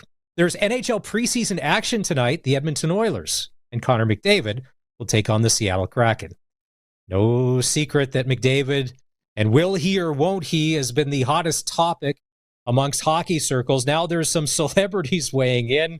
We'll get to that next. This is the Sports Cage on 620 CKRM. 620 CKRM's Ranch Roundup is heading out to the pasture. But we're not horsing around. We're riding up with steaming hot Tim Hortons coffee and muffins fresh as a spring calf to say thanks to hard-working ranchers. We heard you earned it. It's the Ranch Roundup for Whitewood Livestock Sales, Fraser Tomey, MP Moose Jaw Lake Center Lanigan, Mac Auction Company, and 620 CKRM. This is Brian Gawley at Smart Investing Solutions. Successful farmers and business owners, I have 2 quick questions for you. First, how are you going to get your corporate retained earnings and profits out of your operating company to fund your retirement? Secondly, how are you going to do that without paying too much income tax? If you don't know the answer to either question, call me, Brian Golly, at Smart Investing Solutions, 546-2533, or go to smartinvestingsolutions.ca. Proven by countless farmers, 900 Series fence sprayers set the standard for your crops, and it's available at Nick's Service in Emerald Park. Featuring 370 horsepower, 132-foot boom, 1,580-gallon tank, smart drive 4-wheel steering, and liquid logic recirculating boom, the 900 Series fence sprayers are backed by a 3-year, 2,000-hour Gold Star warranty. Leaders drive Fendt. To learn more about making your crops successful, visit Nick's Service today, nickservice.com. Hockey is back, and what better way to kick off the season than a visit to Extreme Hockey and Sport? September is Customer Appreciation Month, where every purchase qualifies you to receive your money back. At month end, 2 lucky winners will win back their purchase. Size doesn't matter, product doesn't matter. Extreme Hockey and Sport, locally owned, community-oriented, customer-focused, and don't forget the price match guarantee. Extreme Hockey and Sport, 1425 McIntyre Street, and the Pro Shop, conveniently located at the Cooperator Center. The Regina Thunder NFL Lottery is back, and tickets are available now. Each $20 ticket gets you the chance to win up to $500 each week of the NFL season. That's 18 chances to win. Tickets are available until October 6th, and you can still win for the weeks already played. No football knowledge needed. Proceeds support the Regina Thunder Student Athlete Scholarship Fund and team operations. Get your tickets at ReginaThunderNFLLottery.com. Lottery license RR240660.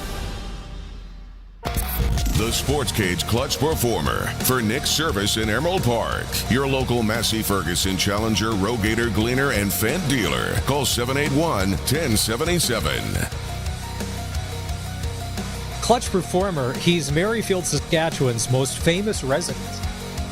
Brock Lesnar took over WrestlePalooza on the weekend and beat John Cena. He's looking jacked these days. Hockey dad kid playing for the Medicine Hat Tigers. He's back in the wrestling game. He pretty much only does pay-per-views now. He doesn't have to do his thing, but Merrifield, Saskatchewan's Brock Lesnar doing his thing. Speaking of wrestling, this is where I thought, okay, this Connor McDavid thing, it's gone way bigger than us on the cage and, you know, passionate hockey fans. There's people everywhere. This is getting out where, is Connor McDavid the best hockey player in the NHL? Is he signing with the Edmonton Oilers? Is he not signing with the Edmonton Oilers? Is short-term, long-term? Is he gone? What's happening? This came up the other day. So CM Punk, who's a famous WWE superstar, been around for a couple of decades. He's a Chicago guy. He's just a huge sports fan. So he offered up this take on what he thinks is going to happen with Connor McDavid. We're going to start. I'll tell you that right now. He ain't winning a cup in Edmonton. No, not at all. Wow. Why? It's not gonna Why? Yeah, they're choke artists. might as well be Maple Leafs. You know, like it ain't gonna happen. Wow. He is Shots unbelievable. fired. Yeah, he is unbelievable. Really good. Leon Draisaitl. Tell our friend Whitney. Unbelievable. So, like, is that like just an institutional thing? Is it like? I don't know. I mean, you can always blame the culture. 7, yeah, always blame the culture. Losing culture. Yeah. I mean, what's to do in Edmonton except lose Game 7? They've been close. Yeah. Do not tag Ryan Whitney in this. Wow, Colson, shots fired everywhere. The Leafs catch a stray. Going there, now he's ripping Edmonton.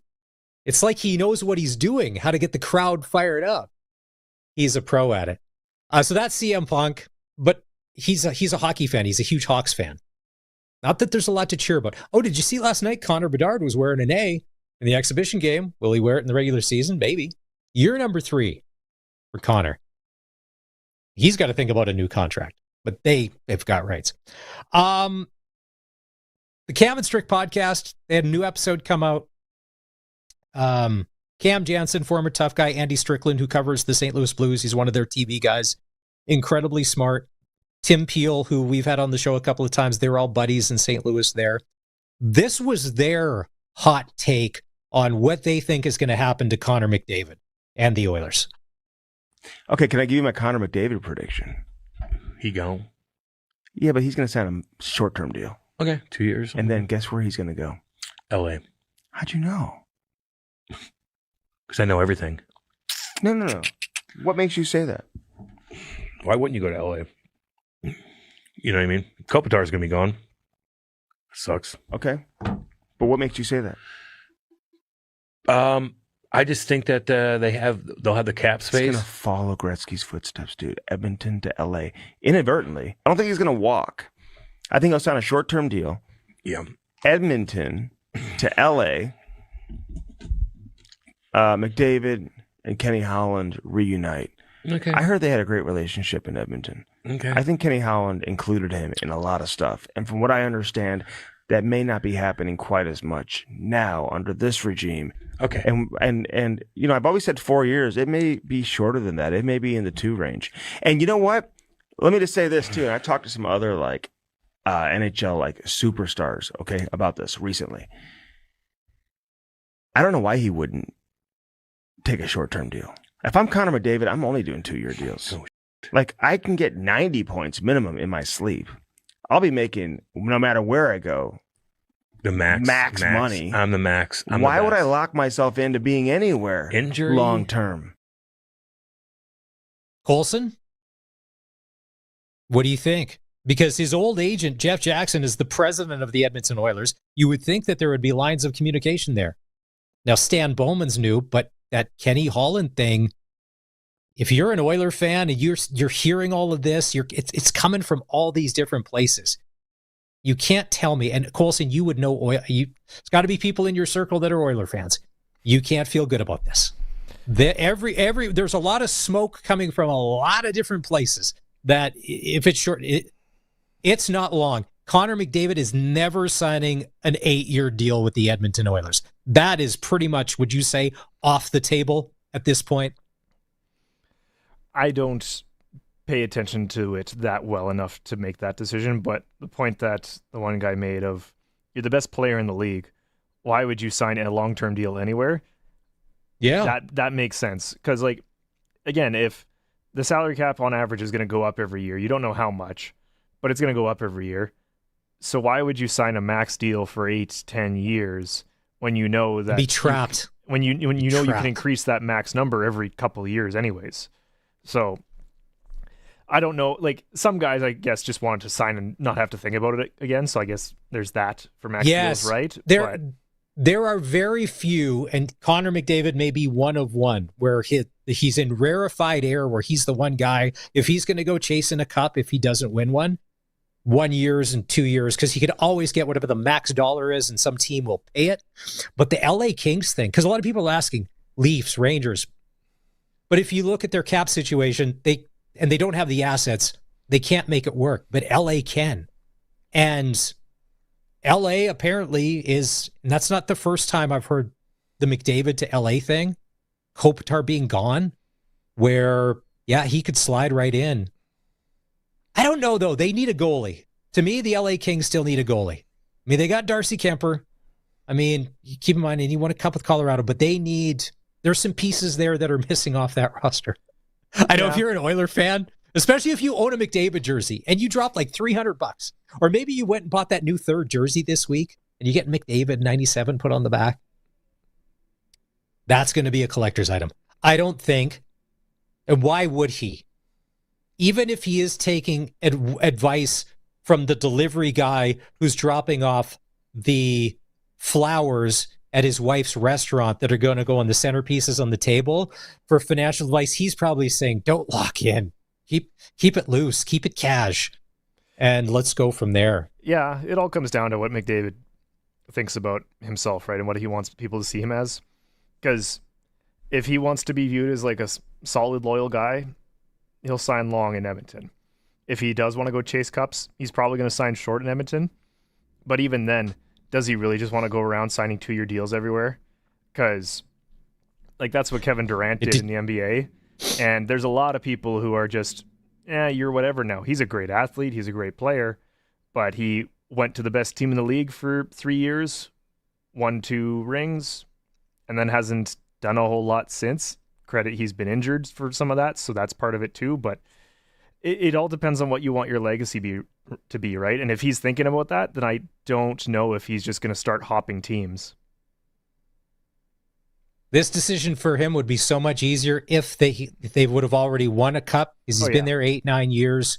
Then this probably whole situation doesn't happen. It's not a big deal. Oilers fans won't care. We won a modern era cup post Gretzky Messier. We're fine. And to Colson's point, look at Jerome McGinley. He went chasing cups and it never worked out for him. And Jerome McGinley is one of the best players to ever play in the NHL, but it just didn't work. There's NHL action tonight. You've got, speaking of the LA Kings, taking on the Ducks. Florida Panthers, Carolina Hurricanes. Pittsburgh taking on Columbus. Seattle is in Edmonton to take on the Oilers, and there will be McDavid and Draisaitl in the lineup. That's going to be their preseason debut. And the Calgary Flames are taking on the Vancouver Canucks in Abbotsford. Next hour, we'll show you what the Canucks are doing. Keep in mind, they don't have a cup, so you're just, if you don't like that team, you're going to chuckle. You're really going to like it. Time to take a break. We come back. Still lots going on. NFL Week 5 kicks off tomorrow. Week 4 kicks off tomorrow. We'll run through that.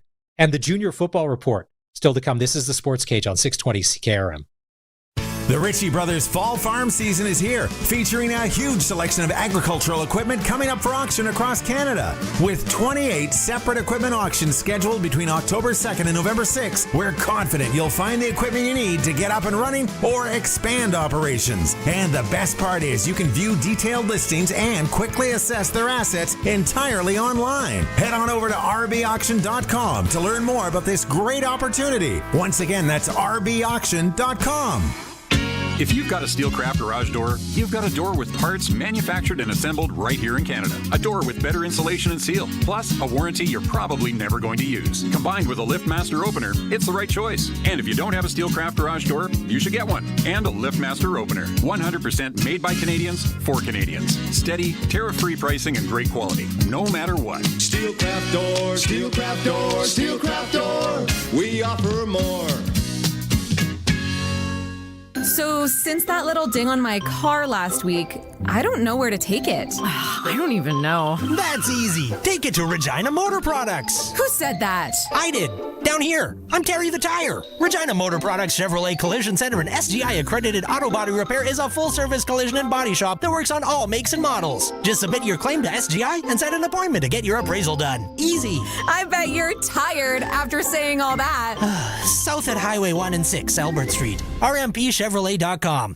The ball is snapped. He scans the field. He's going deep. What a play! Rider fans, make your own great play by going to riders5050.ca. You can now buy tickets for every Rider game, home or away. You can also sign up for the 50-50 Club and never miss a draw, including the weekly loyalty and early bird prizes. All proceeds support amateur football in Saskatchewan, equipping the heartland, and just maybe score a big win. Get your tickets today at riders5050.ca and go Riders! Riders 50-50 is presented by ISC. It's time for the Sports Ticker, brought to you by Extreme Hockey and Sports, Regina's locally owned one-stop hockey shop. Now with a price match guarantee. 1425 McIntyre Street.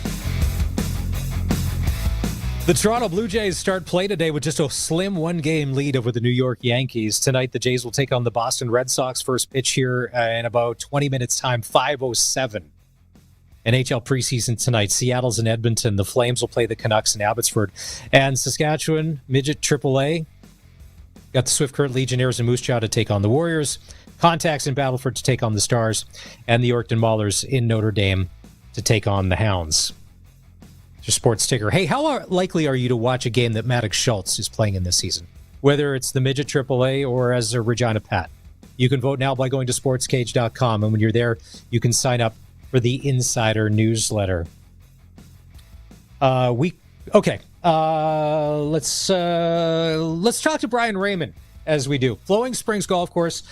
Brian, I don't know how many times you've had to warn people on September the 24th about taking proper care and using sunscreen that they could get heat stroke on a late September day. But Brian, it is beautiful. It's a beautiful afternoon. Wow, isn't that the truth? It's a gorgeous day, and you're right. Usually we're trying to tell people to try to keep warm. But you know what? We've got a couple of weeks still left of really nice weather, so we're looking forward to it. Yeah, I bet you there's not a lot of hot chocolate sales at the halfway hut on a day like today, the cold beers. Okay, so as we're late in the season, but there's still plenty of time to golf, twilights change, prices change. All the advantage goes to the players of the course at this time of year, right? You bet. We still have our Monday, Wednesday special, so anybody who's a senior or a lady, $39 to play. Our early twilight's at $38. You can still get 18 holes in at that time. Our late twilight now starts at 5 o'clock, so it gives you a chance to get at least 9 holes in. And we have a 9-hole rate every day of the week, so if you're only inclined to play 9 holes, give us a call. We'll fix you up with that. And you know what? Our driving range is still really, really busy. A lot of folks still working out the kinks in their golf swing or maybe taking out their frustrations. And we'll wrap on this. If we can have a quick prediction, the Ryder Cup starting here in just a day and a half. Who walks away? Who comes away a winner on Sunday? Well, it's hard to overlook Scotty Scheffler and how he plays, but he's only one player in this, and it is a team sport, and there's a lot of really good players on the European team. I think it's going to be really, really close, and maybe a little bit of an edge to the European team. All right. If we want to book a tee time at Flowing Springs, 2 ways to do it. Give us both. Okay, the first way is you give us a phone call. We'll be happy to talk to you and book your tee time at 306-543-5050. And, of course, we're still taking bookings online at flowingspringsgolf.com. Brian Ray, Flowing Springs. All right. This is the Sports Cage. It's been a busy hour. Luc Mullinder still to come just after 5 o'clock. I wonder if Luther, his son's, going to make an appearance. He's one of the best parts of the show when he comes on. We got a lot to talk about. Luke's Twitter's been, if you follow Luke on Twitter, if you don't, go follow him. A lot of discussion about the CFL changes. Week 4 in the NFL will kick off tomorrow night. Seattle's in Arizona. Both of those teams, it's funny. When you look at all the teams that are 0-3, both Seattle and Arizona are 2-1. Is there anybody that's an Arizona Cardinals fan? And Sunday is the very first European game. I'm not a fan of these. Yes, it means football early in the morning, which means you can watch football all day. Minnesota's going to be taking on Pittsburgh at Croke Park in Dublin, Ireland, where the band Oasis played now. It's the largest sporting facility. They play soccer there in all of Ireland. Yeah. Oh, okay. Yeah, we'll dive into more of this after 5 o'clock. But as we do every Wednesday at this time, the Junior Football Report with Dave Thomas on CKRM. This is the Sportscage Junior Football Report with Dave Thomas. There's a logjam in the Prairie Football Conference after 7 weeks of play. The Regina Thunder and Saskatoon Hilltops are tied for first place in the league with 5-1 records, while the Edmonton Huskies, Edmonton Wildcats, Calgary Colts, and Winnipeg Rifles are all tied with 2-4 records. In Week 7, Saskatoon topped the Edmonton Wildcats 52-25, and the Edmonton Huskies scored a 41-30 win over Calgary, while in Winnipeg, the Regina Thunder hung on for a 41-40 victory over the Rifles. Thunder defensive back Cooper Filizak says a win is a win, despite giving up 40 points. Yeah, I thought, well, obviously you said it perfectly. Not a good look having them drop 40 on us, but shows resilience of our group, how hard we fight, and just Winnipeg's a great team, so you can never take a team lightly, and especially in the PFC.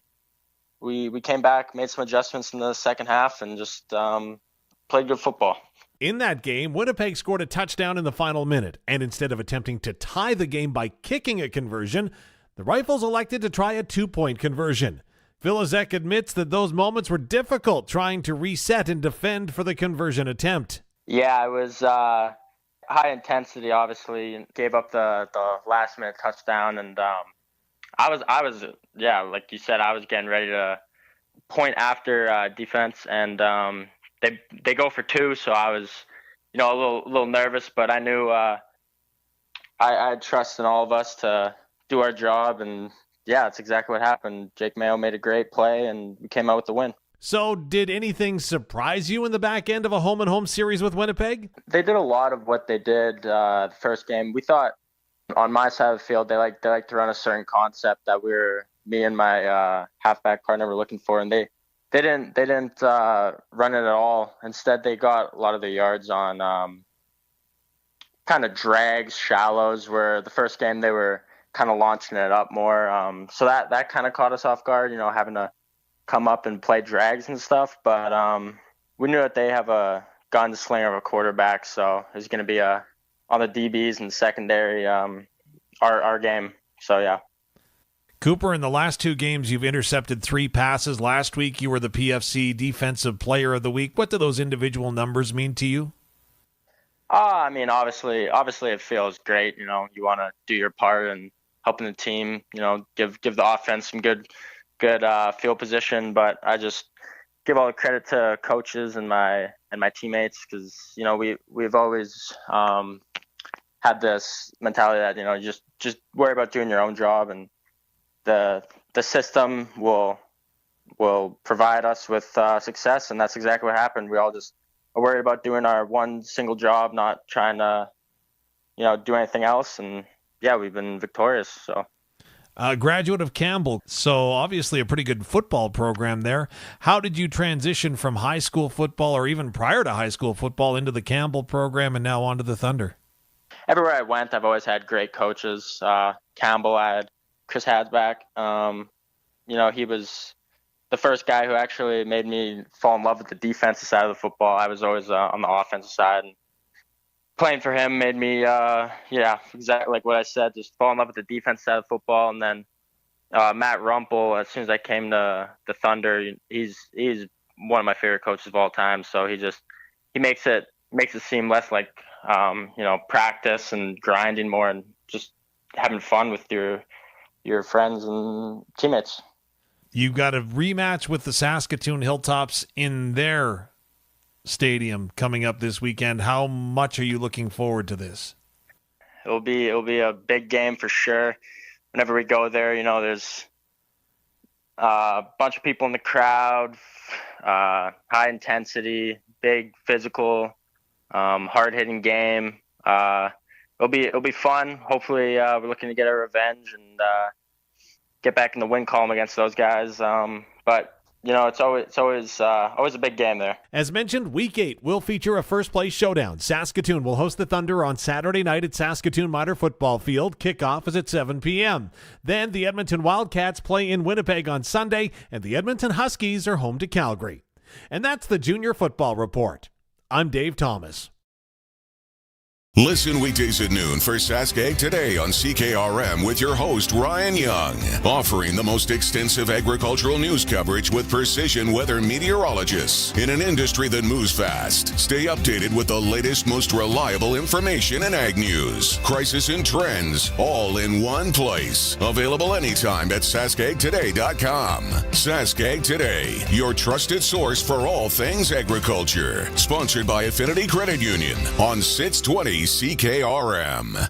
The Ritchie Brothers Fall Farm season is here, featuring a huge selection of agricultural equipment coming up for auction across Canada. With 28 separate equipment auctions scheduled between October 2nd and November 6th, we're confident you'll find the equipment you need to get up and running or expand operations. And the best part is you can view detailed listings and quickly assess their assets entirely online. Head on over to rbauction.com to learn more about this great opportunity. Once again, that's rbauction.com. So, since that little ding on my car last week, I don't know where to take it. I don't even know. That's easy. Take it to Regina Motor Products. Who said that? I did. Down here. I'm Terry the Tire. Regina Motor Products Chevrolet Collision Center and SGI accredited auto body repair is a full-service collision and body shop that works on all makes and models. Just submit your claim to SGI and set an appointment to get your appraisal done. Easy. I bet you're tired after saying all that. South at Highway 1 and 6, Albert Street. RMPChevrolet.com. Get it hot, get it fast, Western Pizza. Ugh, what do I want for supper? There's a bag of baby carrots, a slice of cheese that looks haunted. Step away from the sad cheese, Dave. What, the fridge? Since when do you talk? Since you've been standing here for 10 minutes whispering pizza or cereal like it's a hostage negotiation. I'll make this simple. Order Western Pizza. You are welcome. Get it hot, get it fast, Western Pizza. SaskToday.ca is your local news source, proudly serving communities all across Saskatchewan. Sask Today's team of local journalists are on the ground focusing on local topics that matter to you. From agriculture, local community news, sports, and more. Find it all at SaskToday.ca. Sign up for our daily news digest at SaskToday.ca. From Harvard Media, everywhere. The ball is snapped. He scans the field. He's going deep. What a play! Rider fans, make your own great play by going to riders5050.ca. You can now buy tickets for every Rider game, home or away. You can also sign up for the 50/50 Club and never miss a draw, including the weekly loyalty and early bird prizes. All proceeds support amateur football in Saskatchewan, equipping the heartland, and just maybe score a big win. Get your tickets today at riders5050.ca and go Riders! Riders 50/50 is presented by ISC. Country Corner, brought to you by Municipal Hail Insurance. Proudly serving farmers. MunicipalHail.ca. Support the Regina Youth Flag Football League by watching some of their exciting action this fall. 1,700 kids taking part with all games at the rugby fields. That includes the new Female Elite League. This Saturday and Sunday is the final weekend of games. ReginaYouthFlagFootball.com. Saskatchewan's own Hunter Brothers bring their homegrown Nights Tour to Regina November 27th. Special guest Shantea. Grab your tickets at ConnexusArtCenter.ca or stop by the box office. And Old Dominion make a stop in Saskatchewan with the How Good Is That World Tour, May 2nd at SaskTel Center in Saskatoon. Phil Vassar and special guest Sasha also take the stage. Tickets are on sale now at Ticketmaster.ca. For more information, visit 620CKRM.com. We are 620CKRM, a Harvard media station. Streaming online at 620CKRM.com. It's 5 o'clock. Good evening. I'm Corey Atkinson from the SaskToday.ca newsroom with your 620 CKRM news. For Echo Sound and for Quipel, stay connected with the new cell phone from Echo Sound. Call 306-332-6711. A new public elementary school is now open in North Regina. Students, staff, and community members joined Education Minister Everett Hindley and SaskBuild's Minister David Merritt to celebrate the grand opening of Tawau School. The modern building replaces two former schools and features updated classrooms, a childcare centre, and shared community space. The provincial government invested $63.3 million into the joint use facility. Officials say the school will provide a welcoming, inclusive place for children, families, and the community to learn and grow. Part of a Saskatchewan highway is being closed tonight as RCMP continue to investigate the shooting death of a woman riding in an SUV. The 44-year-old passenger was killed on September 12th in a vehicle on Highway 39 near Weyburn. Mounties have said that they're not sure if the fatal shooting was accidental or intended, and officers have been canvassing landowners in the area. The highway is to be closed and traffic rerouted until about 9 p.m. Police say 6 cattle were stolen from an acreage near Sudley and later safely recovered at a nearby rural property on September 4th. RCMP say a 62-year-old man from the RM of Francis is facing charges, including theft.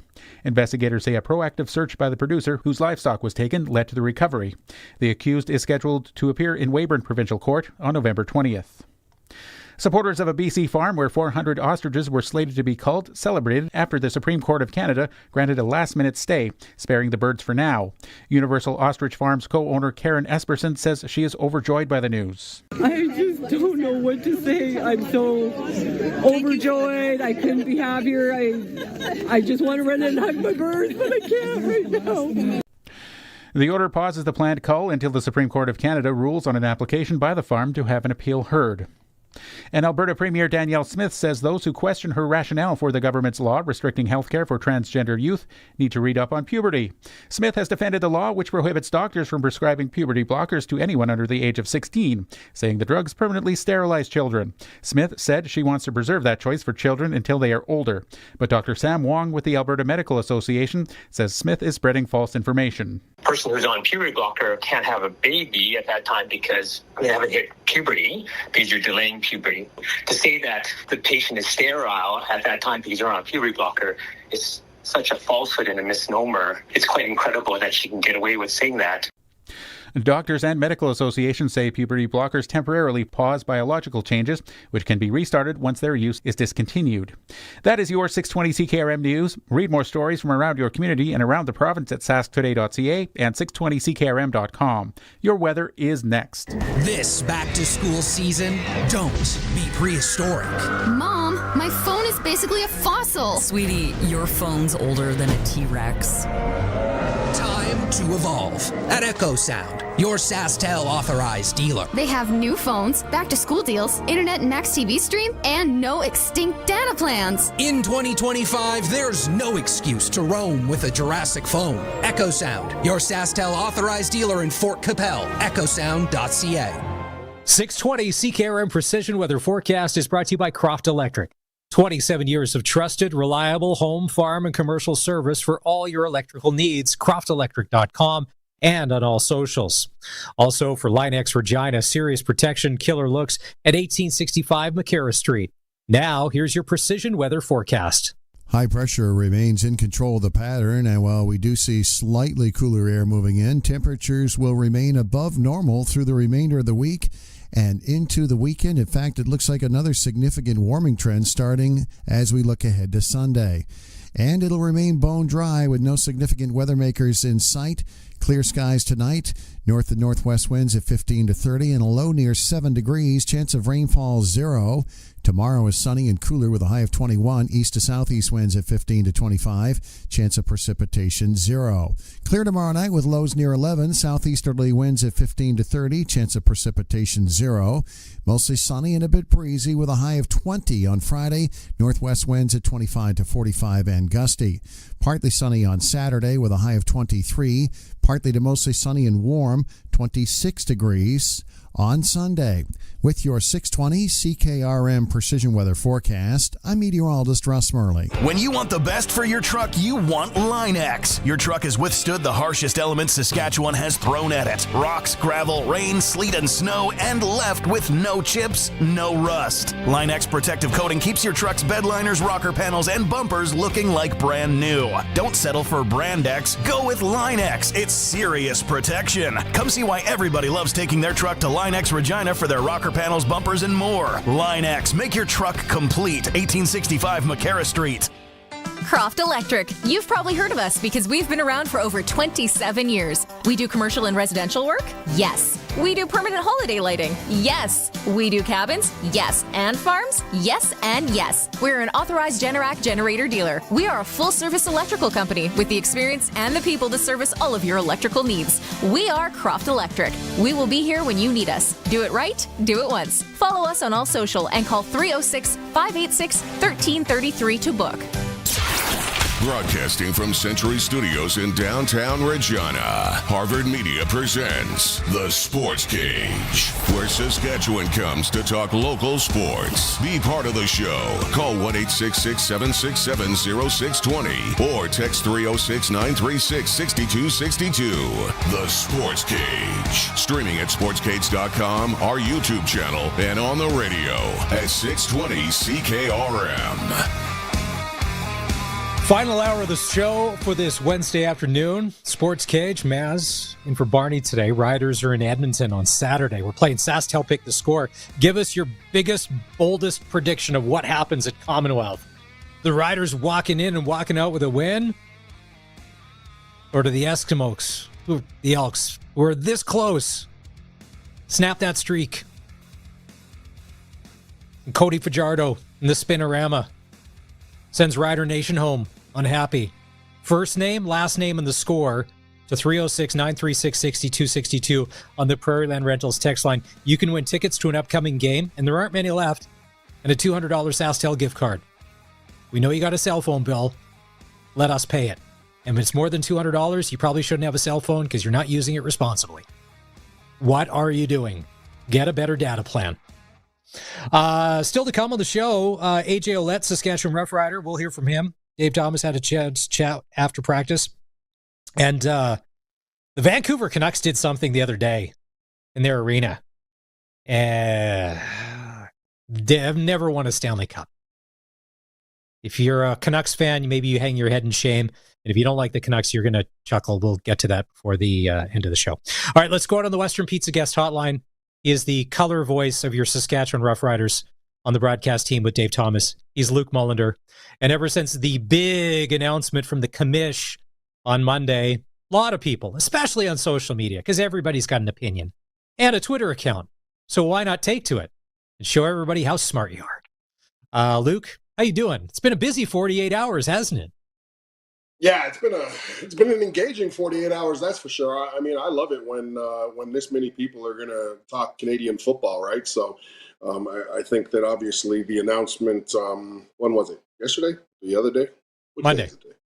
Yeah, Monday. It's Wednesday. Yeah, me too. Yeah, I have a tough time. I lose track of days. Yeah, the announcement Monday. Obviously, I'm a big fan of some of the changes, if I'm going to be honest. And I think that's when you're putting the goalposts at the back of the end zones. Obviously, the biggest thing is, we're not going to see, or we're going to see, limited run backs, right, that make the Canadian Football League so popular. When you look at a missed field goal and somebody running it back, you won't have as many of those. Obviously, now the field goal's got to start get kicked short. Obviously, there's going to be people that are really opposed to essentially losing 20 yards of field of play, right? When you take the 10 yards out of the actual field, and then you take 5 yards on each end zone. But I think that the commissioner's comments resonated with me a little bit when he was talking about, especially about the end zones. I think that Saskatchewan specifically, and the people out west, who obviously the CFL is more of a hotbed, they're not playing in Montreal 2-3 times a year, and I don't think that they see the corner of the end zones as annoying as some of our Hamilton Tiger Cats would probably tell you, or the Ottawa Red Blacks, who I'm sure have had a corner route or two cut short in terms of the thing, right? So, and that's what made it comical. It is because that Toronto's, the end zone, it's not the same as in the other stadiums. Montreal's weird. They can't even paint a full stripe in Montreal for the goal line. I'm like, come on, are the soccer players going to be that bothered if you make it? And then having the teams on the same side, that's Bush League. These are common sense things that, why did it take till Stuart Johnston to say, whoa, let's change this. Stretch that turf. Fix this. Because we can't have it. We need uniformity if we're going to call ourselves a professional sports league. Yeah, things got to be clean, right? I think that obviously the one I'm most interested, to be honest, is the 35-second play clock. I have a lot of scenarios that I have a question about, and obviously not scenarios that lead to like the whole, hey, our team's going to be able to kneel out the clock from now on and take away from the experience that is really the Canadian Football League coming down to the wire.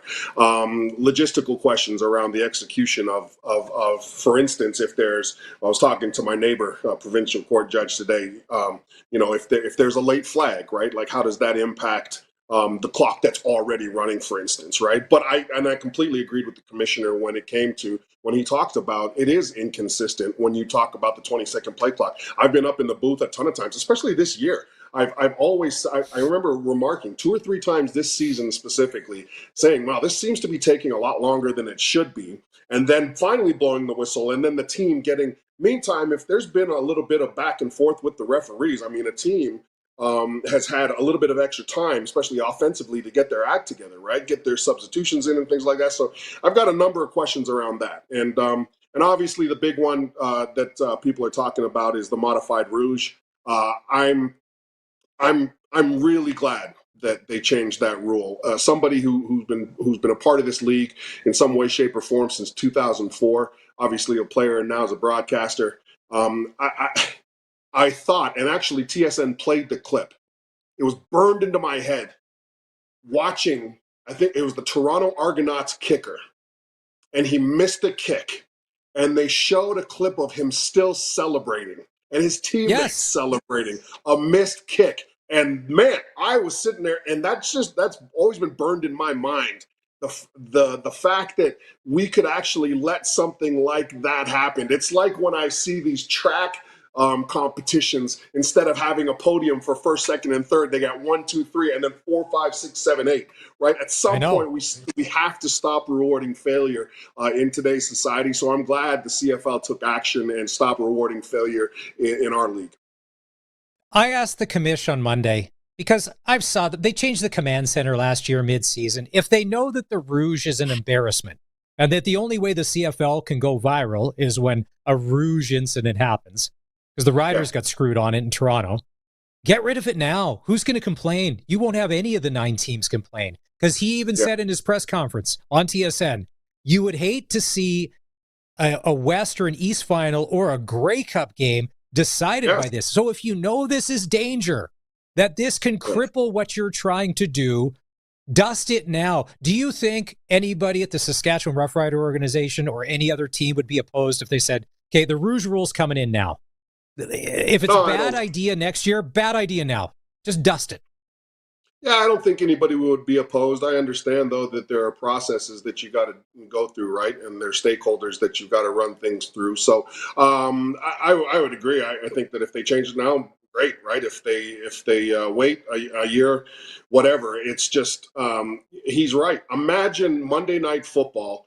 You've got the entire country and you've got all of the NFL watchers watching in, and Chris Berman goes to, hey, look how a team won a playoff game or the Grey Cup in Canada. Yes. A kicker missed. What? And then he misses. And you're just sitting there and you have to go into this defensive stance about the Canadian Football League game. I'm glad that's not in. And here's the deal. Listen, the foundation of the Canadian Football League is not the Rouge. The foundation of the Canadian Football League is having 12 men on the field of play. The foundation of the Canadian Football League is the ratio of Canadians that are supposed to be on the field. The foundation of this league is the waggle. The foundation of the league, field-wise, is the width. It's never been about the length, okay? And the biggest thing, the foundation of this league is 3 downs. The only thing I will ever have a problem with in terms of an evolution of the game is if they would take the 3 downs out. That is as Canadian as gets. So those are 5 major foundational pieces. And none of those are touched. I don't know what everybody's up in arms for, but I understand the abrasiveness to change. That's just how we've become, I think, in society. But again, I mean, we all talk about the unique Canadian Football League, and I see the comments with people saying, "Oh, this is, we're Americanizing the sport." I don't think people understand the type of box the Canadian Football League is in right now. We are in a small box, and that box is beginning to deteriorate, okay? 2 teams out of the 9 last year turned a profit. 2 out of 9, okay? The 10th Winnipeg and Saskatchewan. The 10th team that we want in the Canadian Football League, never happening. It's not happening on the East Coast, especially in my view now on the outside work that I do. I know how the Atlantic Coast now is with those 3 provinces. I don't see an East team ever happening, and I can get into that at a later date, all right? But you then have the capacity as a country, right? We've got 41 million people in here, okay? And it's a gate-based revenue league. All right. And we have stadium challenges. Look at Calgary's dump of a stadium that they're always trying to rectify, right? Saskatchewan, Winnipeg, we've got great facilities here. The Argos, we're always questioning that. McGill, I think McGill's one of the best places to watch a football game, but I understand the challenges with that field, right? Like, this league has challenges. It's not as if I've seen sponsorship rising. As a matter of fact, I would probably assume that some of the sponsorship, especially on the team side, those sponsorships are probably declining, right? We're seeing weak franchise valuations. Like, look at the Dallas Cowboys, look at the NFL. Everybody always wants to comparison stuff. You don't have to worry about comparisons, folks. We're never going to get to the American way of life when it comes to the Canadian Football League. This is always going to be a unique league, right? I think that we just need to understand that we as a league and as fans and as players and as stakeholders and as sponsors and as a business, we are in a really small box, okay? And I would rather go down fighting. I'm not saying the league is deteriorating, okay, to the point where it's not going to exist, okay? But I have a real problem with sitting there and taking the let's see what happens angle, right? I want to fight for this league. And if Stuart Johnson comes in here with the Board of Governors and says, here are some measures that we think are going to be successful. And by the way, let's use big data like all of the other large companies in North America and the world are using, by the way, big data. Let's analyze the data. He said it himself, right? I'm sweating. I'm getting so passionate about that. But he said it himself. Let's use big data and let's make some changes that we think will spur more eyes. Will bring, we always talk about having sort of the urban disconnect, for instance, right? We're good out in Calgary, Edmonton, and Saskatchewan, but Montreal, BC, Toronto, we need viewers in those cities to really continue to move forward, right? If Stuart Johnson and the Board of Governors think this is a measure we should take, I am all for it, because the alternative is just sitting there waiting for our league to either shrink and die or just being satisfied with where it is. You know what I mean? And for all the people who are saying, oh, well, this is a Canadian, I haven't seen anybody offering examples any other ways we can bring in gate revenue. I haven't seen all of these pundits that are so good, and you're right, that are talking on social media. Not one of them has suggested, hey, instead of this, we should do this, right? It's so easy to challenge change when you're not part of it. And for the folks that are saying, oh, well, they should have consulted more people.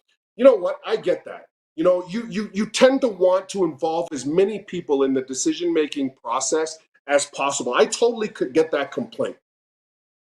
But leaders have to lead at some point. It's 2025. You cannot involve everybody in the decision, okay? So for the CFL Players Association, I get it, right? You want it to be more consulted, or you want it to be brought in, okay? For certain team coaches, I get that. But the minute we start taking massive opinions, nothing gets done. We can't bring in everybody and spin in our chairs for months and months and months because we wanted everybody's opinion. No, leaders have to lead at some point, and people need to make decisions who are being paid to make those decisions. Okay, so I think that we all need to take a step back, right? I think that we need to understand that the league is in a box. We need to try to grow the game however we think is possible, okay? And for the people who are complaining, and I get it, man. My neighbor, me and him talked about it at length today, right? He hates some of the changes, but he also is smart enough to know that the league needs to grow at some point, and something has to be done.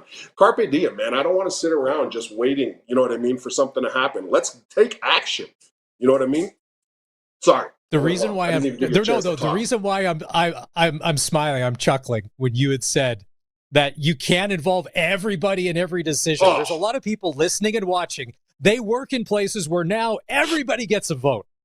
From the top on, and they said you spin in your chairs. The reason the term circle back has become popular is I think there's a lot of places, all they do is circle back. They kick the can down the road. Nothing gets done.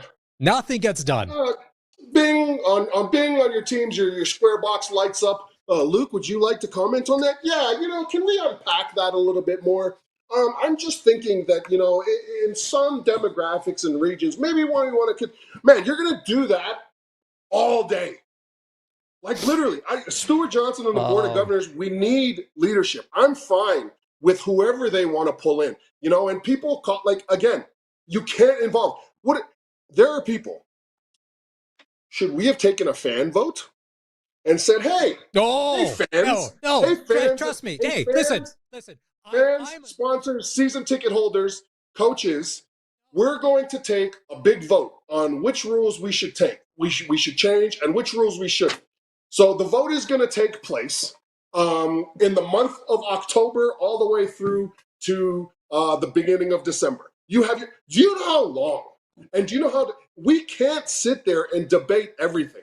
Leaders have to lead. And at some point, I'm okay with it's not taking the CFL game and Americanizing it. I don't understand where that takes, again, the foundation of the Canadian Football League. 12 men on the field of play, the ratio, the waggle, field width, and 3 downs. They didn't mess with any of that. I would have a massive problem. I would be taking a total different angle if any of that changed. And for those people who sit there and say, oh, well, it's going to be that way by 2030, or it's going to be that by 2029. What type of way is that to live? Are we really going to sit here and MF the process and continue to stress ourselves out by worrying about something 3 years from now? Oh, man, yeah, this place is going to turn into the NFL in 2029, in 2030. Like, what type of ridiculous? Who does that? It's 2025. Really? We're if getting I'm one of predicting the NFL makes billions upon billions of dollars. So I saw your Twitter exchange, Scott McCauley, Regina Thunder. You're a coach with them. They've got their Thunder dinner tonight.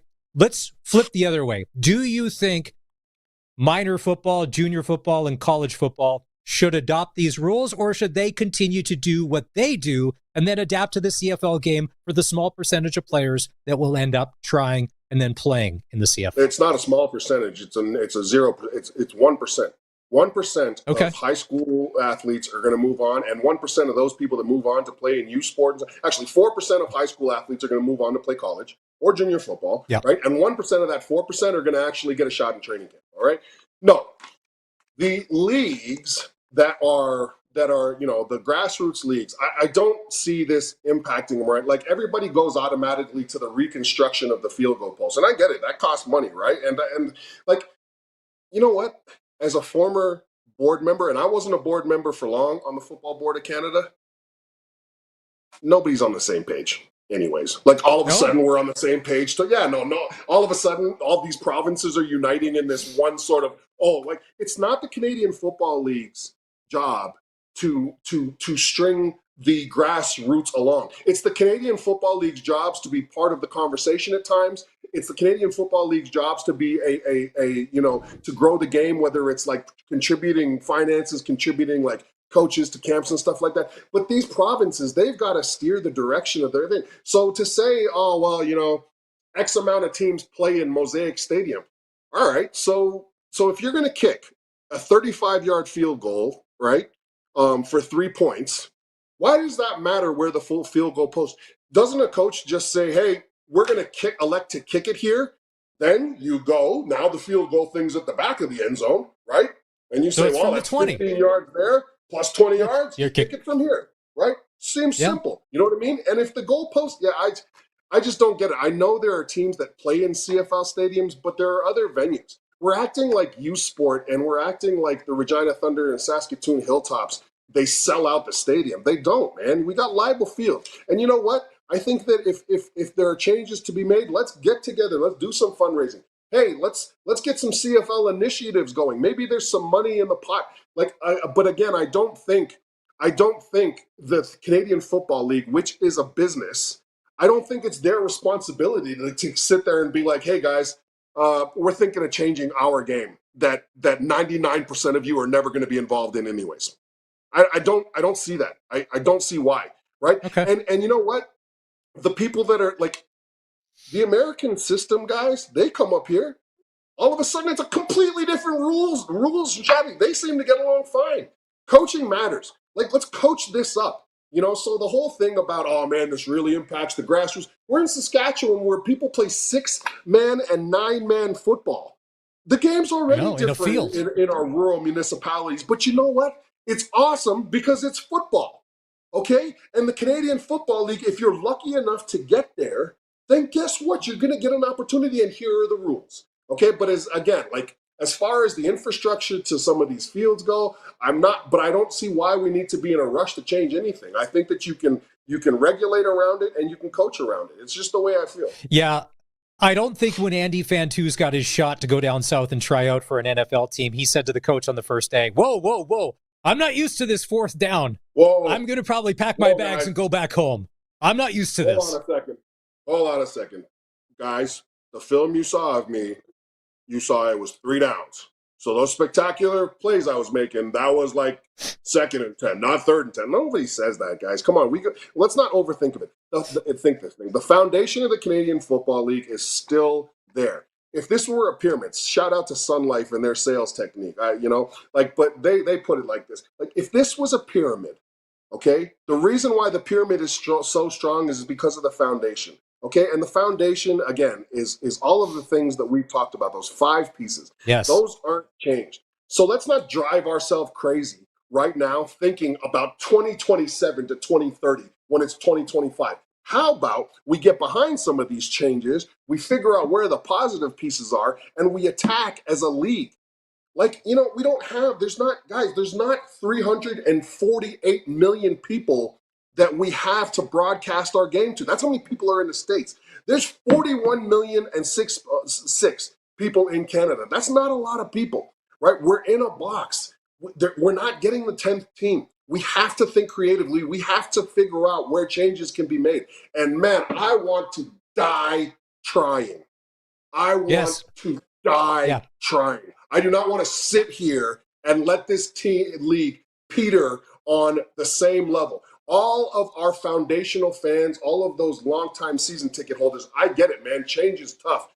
But at the end of the day, what do we want our league to be? It's not going to be the Americanized or this fake NFL thing. We've tried that in the past. It hasn't worked. We're a unique game. As long as we stick to the foundation of our uniqueness, we're going to be all right. But, man, we got to try, guys. Got to try. Week 17 of the CFL kicks off Friday. Calgary goes to Montreal. Tough place to play. And if Davis Alexander is under center for the Alouettes, it's even tougher. Right. Does Calgary have to prove that they're for real and win this football game? Because they're starting to go in the other direction. Everybody has to prove they're for real right now. This is the last third of the year. This is the final 5 games. Every single team has to prove they're for real. The Saskatchewan Roughriders have to prove they're for real. You know who also knows they have to prove they're for real? The BC Lions. You see the way they're playing? You see the way their quarterback's playing? Oh, I know. I felt so bad for that guy. I felt so bad for Nathan Rourke, man. They mention the changes after practice and then throw them in front of the camera. I mean, what do you expect them? I know. I love it. I would say it too if I didn't know what. Me, exactly. But at least he was honest. I appreciate that. And the part about that is he's the CFL poster child. He's your highest paid player. He's Canadian. He's a quarterback. I'd be like, and then Stuart Johnson, I saw the rebuttal. I would love to sit down and explain to him who was on our football brain trust and go through with him. Stu's great in a press conference. He can stick handle in a phone booth. I'm like, he's used to doing it with TSN, right? You can tell he's had some tough conversations and some tough announcements being made in TSN. But again, I'm really excited. Again, I'm excited. I can't wait to see how this plays out strategically. I can't wait to see offenses. It makes it tougher, man. For defenses, man, I'm thinking now, geez.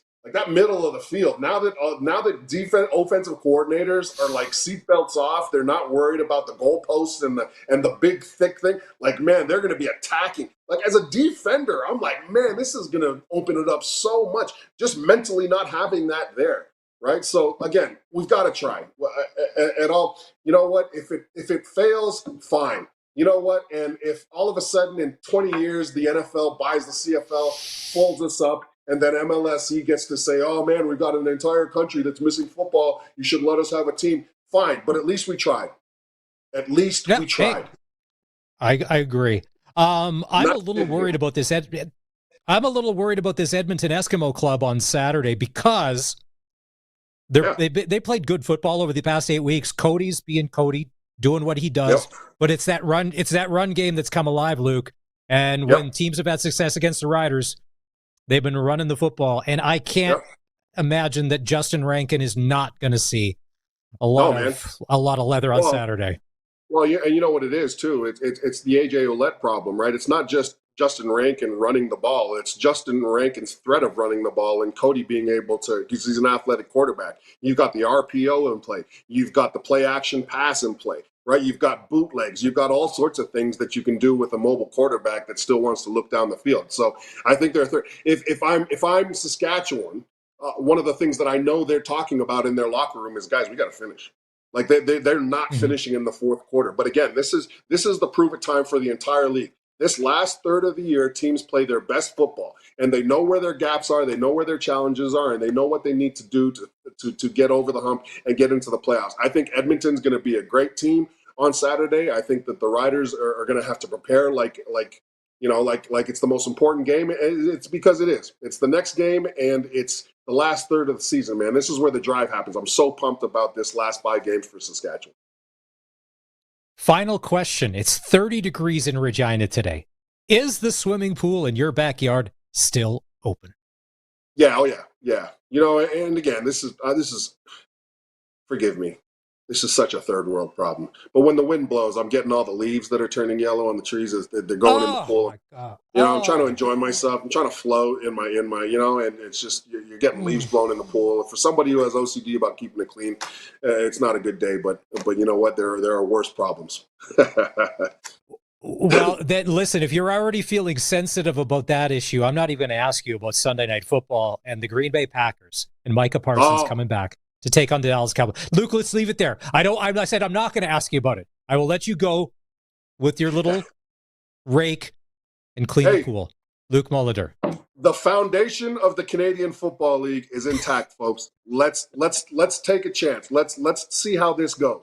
Okay, and stop worrying about 3 or 4 years down the line. You're going to stress yourself out. That's why so many people are dying at a young age. We're stressing over stuff we can't control. Peace. And I want to do a Teams call with you and get a vote on everything and question everything and be that person, because there's one in every player. Let's unpack Question. this. I just want to Put the get into little this a thumb little bit. Anyways, we're all good. Luc Mullinder, his voice of the Riders. All right, well, time to take a break here on the cage. When we come back, the Vancouver Canucks did something last week. They raised a banner where they play hockey.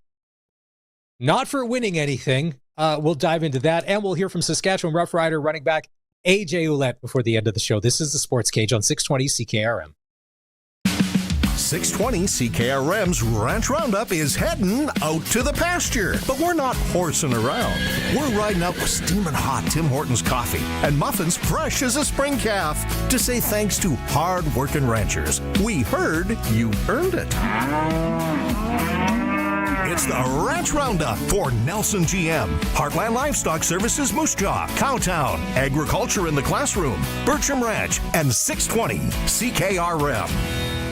The Ritchie Brothers Fall Farm season is here, featuring a huge selection of agricultural equipment coming up for auction across Canada. With 28 separate equipment auctions scheduled between October 2nd and November 6th, we're confident you'll find the equipment you need to get up and running or expand operations. And the best part is you can view detailed listings and quickly assess their assets entirely online. Head on over to rbauction.com to learn more about this great opportunity. Once again, that's rbauction.com. The ball is snapped. He scans the field. He's going deep. What a play! Rider fans, make your own great play by going to riders5050.ca. You can now buy tickets for every Rider game, home or away. You can also sign up for the 50/50 Club and never miss a draw, including the weekly loyalty and early bird prizes. All proceeds support amateur football in Saskatchewan, equipping the heartland, and just maybe score a big win. Get your tickets today at riders5050.ca and go Riders! Riders 50/50 is presented by ISC. SEIU West members are Stores Person, Unit Assistant, Finance Officer, Unit Clerk, Recreation Coordinator, Youth Care Worker, Medical Laboratory Technologist, Power Engineer, Office Administrative Assistant, Maintenance Services Worker, Medical Transcriptionist, Medical Office Assistant, File Clerk, Medical Laboratory Assistant, Pharmacy Technician. The backbone of your public health care system. Learn more at SEIUWest.ca. Affordability in Canada is getting worse. Canadians are now paying nearly half their paycheck towards taxes. That's more than on food, clothing, and shelter combined. It's unacceptable. Conservatives stand with hardworking Canadians and will take aim at the affordability crisis by bringing down taxes, cutting spending towards needless bureaucracy and consultants, and fight for fiscal discipline in this Liberal government. My name is Warren Stanley, your Conservative Member of Parliament for Regina Louvain, and I will always be on Saskatchewan's side. Paid ad by Warren Steinley. It's time for the Sports Ticker, brought to you by Steelcraft Doors Regina, made in Western Canada for Western Canadians. Toronto Blue Jays taking on the Boston Red Sox tonight. They have a one-game lead over the New York Yankees for the AL East. And that means a lot because the wild card standings, if there's a flip-flop out of first and into the wild card, it's a whole different playoff situation for the Jays. NHL preseason action tonight. Seattle is in Edmonton to take on the Oilers, and the Flames will play the Canucks in Richmond. Saskatchewan, Midget AAA, Swift Current Legionnaires and Moose Jaw to take on the Warriors. Saskatoon Contacts in Battleford to take on the Stars, and the Yorkton Maulers are in Notre Dame to take on the Hounds. And that's your Sports Ticker. As we were just chatting with Luc Mullinder, he was talking about the game in Edmonton on Saturday and how that running game is going to be key. And you know what? They have Justin Rankin. We have AJ Ouellette. Dave Thomas, voice of the Riders, had a chance to catch up with AJ at practice, talking about the bye week and what happens now as we move towards the end of the season. AJ Ouellette, back from the bye week. Did you get everything accomplished that you wanted to in being outdoors and having a good time? Oh, it was a great time. Logan and Noel went, so I got to spend some time with teammates, Logan's brother, and of course, B. Latane. He's from here. He's the one that took us. His friends were there. Just great time chilling outdoors. Logan talked about filling a freezer. He said that you had some good luck when you were out there. Is that a good thing for you when you're filling the freezer with some elk meat? Like, is that something that's on your palate? Yeah. Especially this off season, doing the diet and all that, looking into it. Elk meat's probably the best meat for you. So anytime that Brandon or Logan or his brother Ryan can get an elk and our freezer's full, it's good and it saves money. Okay, I want to take a dive into what you told us post-game after the Montreal game. You talked about making sure that this team was ready to peak at the right time. If you speak with an athlete, for example, in athletics, that's a distance runner, they do a number of steps along the way to ensure that they are ready for the biggest stage when it arrives. How does that work for a football team to make sure you peak at the right time? You're making your adjustments throughout season, right? You're changing some footwork, some aiming points throughout the season on certain plays, and then by this back stretch, everything needs to be dialed in. You need to know your assignment without someone telling you what to do, no mental errors, and make sure everything's moving as fast as possible. Is it all about you and not what your opponent is doing at this time of the year, and in making sure that you get to that peak and that eclipse moment? Yeah, so everybody's different, but my mindset and a lot of guys on the team are we just execute the best that we can, and they have to play what we're doing, not us game planning against what they're throwing out there. They can throw anything out there, and we should be able to execute any of our plays. You've been down this road towards a championship before with Toronto. How much of the path is the same with the Saskatchewan Roughriders, and are you where you need to be at this time of year? This team, we've had a great season so far, right? We've got to keep it going. The championship team I've been a part of was ups and downs throughout the whole year. We just peaked at the end. That's perfect timing, right? And then the team that went whatever, and I don't even know what our record was at that season, 16-2 or something like that. We had some issues, and we let that kind of cancer the locker room, right? So I think this team won't let that happen. The leaders on the team won't let that happen, and I just feel like we're just going to keep ramping up. This may sound ridiculous then. Is there an opportunity or a concern that you could ever peak too early? Yeah, you can see it across where teams start off hot, and then towards the end of the season, injuries and stuff like that happen, of course, and then they just can't put together plays and string games together at the end of the season. So we got to make sure this next group of five is the best five of the regular season, so that we're hitting the playoffs hot. It starts with Edmonton. Is it easy to put that Montreal game behind you after the bye week and everything, and just focus on Edmonton and the task at hand? Yeah. We've been studying Edmonton for a while now, so I feel like we're moved on past that last game and just ready to play Edmonton and give them our best. Wes Cates, Luc Mullinder kind of said, maybe we just burn the tape after that Montreal game so we can focus solely on Edmonton. Did you watch much of that game film? Yeah. I always watch games, win or lose.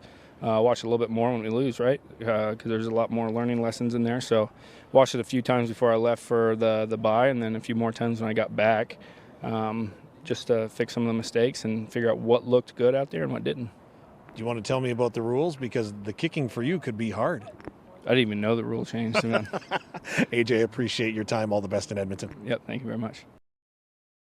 Well, I think that AJ's... So first of all, if you heard, there's apparently the federal government. It's a good thing AJ went hunting last week, because this week you got to turn in your gun.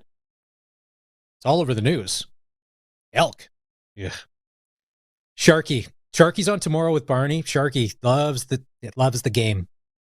Not me. Anyways, it's funny. If there were some positives from the Montreal game, they were able to get some yards. It just didn't turn out. In Edmonton, Could be a different story. I know one of the things, a lot of Rider fans have been looking forward to this. Sam Emilus, hopefully, and the way it's looking and it's trending, returning to the lineup this weekend. What a shot in the arm that'll be for the receiving core when you get one of the best receivers in the CFL back. And he's Canadian, so that helps with the ratio too. Dave Thomas had a chance to catch up with Sam Emilus after practice today. Sam Emilus, it is great to see you back on the field. How are you feeling, and how great is it to be back? I would say it was a long time coming. Been working, trying to get back and be part of, practice and be part of the team a little bit more. And it feels great. Feels great to be back. If body language is its own unique language, the body language that you have been showing the last couple of weeks is one of determination and one of maybe frustration in the fact that you're not out there and your body not allowing you to do what you want to do. Is that a proper assessment? Yeah, obviously, you never want to be hurt. And when you get hurt, you obviously have to take a step back and not be able to help the team. Obviously, that kind of affect your mental a little bit, but I have great guys around me, great coaching staff that allowed me to be part of the team even though when I was hurt, and I just had to do my part and make sure I get back and help them.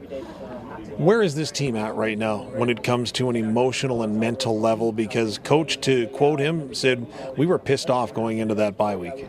No, for sure. We always say we haven't done anything yet. We first in the West right now, but that doesn't mean anything. That don't mean you win the Grey Cup by being first. So we know there's a lot of work to do, and we just know that we ain't gonna be satisfied till we get our ultimate goal, which is the Grey Cup. How do you take another step forward towards that this week in Edmonton? What does this team need to do? Correct our mistake that we did against Montreal. I would say, obviously, use that bye week to refresh and finish the last segment of the season on a strong foot and the right way to make sure we get aligned with our goals. Was it harder to get refreshed and maybe let football go during the bye week the way you went in after that loss to Montreal? Obviously, losing kind of linger the bye week a little bit. Obviously, that's all you think about because you can't really make out for that loss. You got to wait an extra week. But I think we're gonna use it as a motivation, as like being level-headed and make sure that hey, we lost, but we still got 5 more games to play this season, and after that is the playoffs. So let's use this to get ready for that time. A lot of times your teammates will say, we've got to make sure that we match the intensity and the physicality of the opponent that we're at. Some would suggest Edmonton's a little bit desperate as well. Do you need to match that desperation to find success? It's a good question. I would say we got to match the desperation. I would just say we just got to play our football, our brand of football, which is physical, have high intensity, and we'll be all right. We never go in the game thinking about the other team per se, Obviously, we're going to do a game plan against them, but as far as like being intense and having energy and make sure we play the right way, it's all about us first, then the other team. Bring it back to body language. There's a lot of it. You can see you smiling when you're out on the field right now. It's great to see you back there, and all the best. Appreciate you. Sam Emilus back in the lineup this week. How about it? What about a $110, couple of touchdowns? That'd be a nice welcome back, wouldn't it? You can hear it in his voice. Being out of the lineup is not awesome. And he's not a loud guy. In any interview you've ever seen or heard with Sam Emilus, he's kind of like the quiet, I'll just go do my job type. But you can tell emotion. He wants to get back out there. And on Saturday, he's going to have that chance. Edmonton secondary is playing well. Speaking of the secondary, so the tough news. Yeah, we get Sam Emilus back. But Tavon Campbell will not play this game and is probably going to be out maybe longer than this game. Last week, he was out with a head injury. Didn't play against Montreal. That is still there.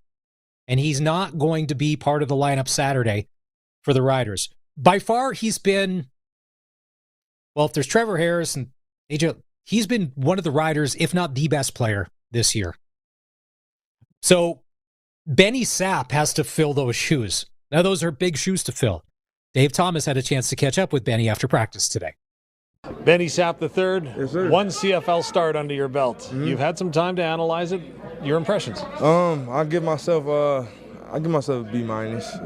Me and Coach Bell talked about it. He gave me the same thing, so I'm just glad that I'm on the same page with him as far as like where I hold myself accountable on, and I'm just ready for whenever that next start is. I'm gonna be ready for it, and I'm excited for sure. What did you see on tape? Because Luc Mullinder will always say the film doesn't lie, and it's never as bad as you think and never as good as you think. No, facts. I definitely feel like the game, we had them in certain situations. I just feel like we just didn't execute as a whole. Honestly, that was really what it was. We beat ourselves in certain situations. But other than that, I feel like we had a good game. We played until the end, and we definitely got those corrections filled out, and just can't wait to get that off tape for this week. Coach Mace, to quote him, said, "We were pissed off after that game." Yeah, most definitely. Did that change the way that you approached the bye week at all? Honestly, it didn't change my approach, but it definitely changed as far as like my levels of irritation. I was very irritated that we didn't have another game or something else to watch, you know what I'm saying, to get the week off. So it definitely didn't change the approach, but it definitely helped my mindset a little bit just to, just stay calm and just prepare a little bit more since I got the bye week. Let's watch the game again. Let's get Edmonton going a little bit as well. And that's really what it did. So it didn't really change like my approach, but it definitely like changed the emotion of the waiting game, after the bye week. You're coming up against an Edmonton team that some describe as desperate, but I would say maybe all professional teams are desperate to get that win every week. Is that a true assessment, and do you just have to match that level? I don't necessarily feel like they're desperate. I feel like they're hungry just like every other team out here in this league. We just got to, put our best foot forward, but we understand, what's at stake. Even though that we clinched the playoffs, we still moving like we 1-0 season. So we know Edmonton's going to bring it because they need to win, and I'm definitely excited for it. Benny Sapp gonna be your starting corner in place of Tavon Campbell. Saturday when the Riders go to Edmonton, the text line, the Prairie Land Rentals text line is feeling a lot more confident than I am about this game. I thought this was going to be our trap game because we were going to beat Montreal. Well, that didn't happen. I still feel this could be a trap game. Edmonton's playing well. They're going to be at home. They've lost a couple of last-second heartbreakers. If they've lost the last two on last-second field goals, they should have won one of those games. Cody's playing well. Run game's working. Defense is getting better. That special teams unit.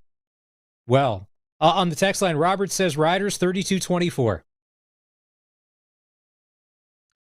Ed's 36-18 for the Riders. Joseph says 27-23. That's close. Sastel, pick the score. Give us your prediction. 306-936-6262. We need your first name, your last name, and what that final score is going to turn out to be in Edmonton on Saturday. You win tickets to an upcoming game and have a chance at a $200 Sastel gift card. I don't know. If you haven't done any self-scouting of the Elks yet, their D-line is banged up. I think they got 2 or 3 starters out. So, be different. The Riders probably going to be able to run the ball a little easier than if they had a healthy lineup. But I think we're in one on Saturday. The Elks are not the same team that we faced early in the season. They are not the same team. I think that's what we all need to be prepared for. All right, time to take a break. When we come back, we're going to wrap the show. Jays fans, if you don't want bad news, I'm not telling you not to listen, but we'll give you a little update in a bit. It's not great. If you're a Canucks fan, you know what heartache and pain is all about. And if you like to laugh at Canucks fans, you'll like to stick around. This is the Sportscage on the home of local sports in Saskatchewan, 620 CKRM. Get it hot, get it fast, Western Pizza. Meet Todd. It's noon. He's really hungry, and his stomach makes sure to let him know it. Todd, we talked about this. No more skipping meals. I need cheese. I need crust. I need Western Pizza. All right. Western Pizza it is. Western Pizza. Dine in or take out today before your stomach starts making demands. And get it hot, get it fast, Western Pizza. Freeze Tallman wants you to get her done before the winter. They can save you time and hassle by delivering your building materials directly to your home or cottage. They have siding, roofing, brown-treated lumber, composite decking, aluminum railing, fencing, everything you need to finish your outdoor building projects before snow falls. Visit freezetallman.com or see them in Regina or Fort Capel. Freeze Tallman. Let's get you building. The Ritchie Brothers Fall Farm season is here, featuring a huge selection of agricultural equipment coming up for auction across Canada. With 28 separate equipment auctions scheduled between October 2nd and November 6th, we're confident you'll find the equipment you need to get up and running or expand operations. And the best part is you can view detailed listings and quickly assess their assets entirely online. Head on over to rbauction.com to learn more about this great opportunity. Once again, that's rbauction.com. Text CKRM 306-936-6262. From skid steers to tents to power tools, anything you need to rent for that summer job is at Prairie Land Rentals. Deal with the owner, 600 Albert Street. If it's happening in sports in Saskatchewan, we've got it covered on Sportscage. Be part of the show. Call 936-6262 or toll free 1-866-767-0620. On your radio at 620 CKRM and online at sportscage.com. Hey, don't forget the Saskatchewan Roughrider Foundation 50-50 prize this week is an Oilers road trip. Maybe this will be your last chance to see Connor McDavid in an actual Oilers jersey this year. You can win 2 tickets to an Oilers game and 1-night hotel or take $2,700 cash. Entry deadline is tomorrow at 5. You can buy your tickets online at riders5050.ca. Tonight, Connor actually will be in the lineup. So will Leon. They take on the Seattle Kraken. Rogers Arena, a preseason game face-off there goes at 7 o'clock. Speaking of hockey, the Vancouver Canucks. They've been quite the disaster off the ice. A bit of a tire fire, if you will. Not a lot going on. You had the JT Miller, Elias Pettersson, everything, and then Tocchet leaves and all that's embarrassing. Well, they don't have any Stanley Cups either, right? Because normally in a hockey arena, when you win something, you put up a banner. And then you drop it from the ceiling. The crowd goes crazy, and there is all that. Well, there are no banners for winning anything if you're a Vancouver Canuck. I don't think there's anything coming anytime soon. But a couple of weeks ago, Bryan Adams, who doesn't love Bryan Adams, who's at the Brandt Center on Sunday, by the way, the Vancouver Canucks decided to honor him just for being awesome, and he's on his tour, and he's from Vancouver. So they gave, watch this, Bryan Adams his own banner at Rogers Arena, and they brought out Evander Kane to do the honors. We want to thank you on behalf of the Vancouver Canucks, this city, the people in the seats, the people that have filled the seats for decades. We want to do something special for you. I don't play very good defense. Well, with that said, we want to honor you with this banner. Look at that. Look at that. There could be a Stanley Cup banner there, but they don't have one. Yeah, Bryan Adams will be at the Brandt Center on Sunday if you're going. It's going to be an awesome show. Remember how good that album Waking Up the Neighbors was? Early 90s. Colson, you weren't alive. But Waking Up the Neighbors was banger after banger after banger. Yes, it had Everything I Do It For You, but there were just so many. One of the best songs, underrated, There Will Never Be Another Tonight. Now, don't even get me started of Heat of the Night, which is probably my favorite Bryan Adams song.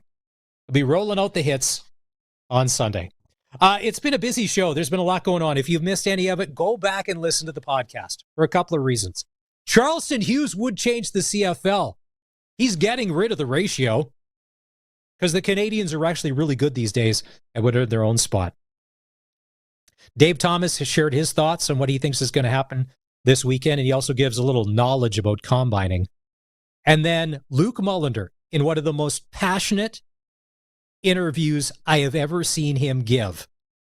He was sweating profusely. It is worth the watch. Take the 20 minutes Apple, Spotify, Amazon, Sportscage podcast. Thanks for watching. Thanks for listening. It's Maz here. Barney's back in tomorrow with Sharky. This is the Sportscage on 620 CKRM. Have a nice night. Rider Nation lives on 620 CKRM. I'm Dave Thomas, voice of the Saskatchewan Roughriders. Saturday is game day as the Riders take on the Edmonton Elks. Countdown to kickoff with Justin Dunk and Tegan Whitco's at 2. The pregame show's at 4. And kickoff with Luc Mullinder and I is at 5. Saskatchewan Roughrider football on the Cooperators Rider Broadcast Network is brought to you by the Cooperators, Saskatchewan Party Caucus, and Vaderstad. Stream every moment of Rider football at sportscage.com. It's the start of a new year. Time to get financially fit. If you're looking to open an RRSP or a TFSA, maximize an existing account, or update your investment mix, Cooperators can provide the personalized advice and service you need. Want to start the new year on the right financial foot? Contact your local advisor to build a plan that works for you. Cooperators, investing in your future together.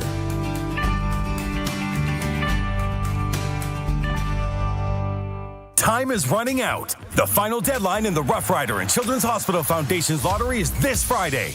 Don't miss your chance to win big. There's over 1,000 prizes, including your best chance to win $1 million. Imagine driving away in a luxury vehicle.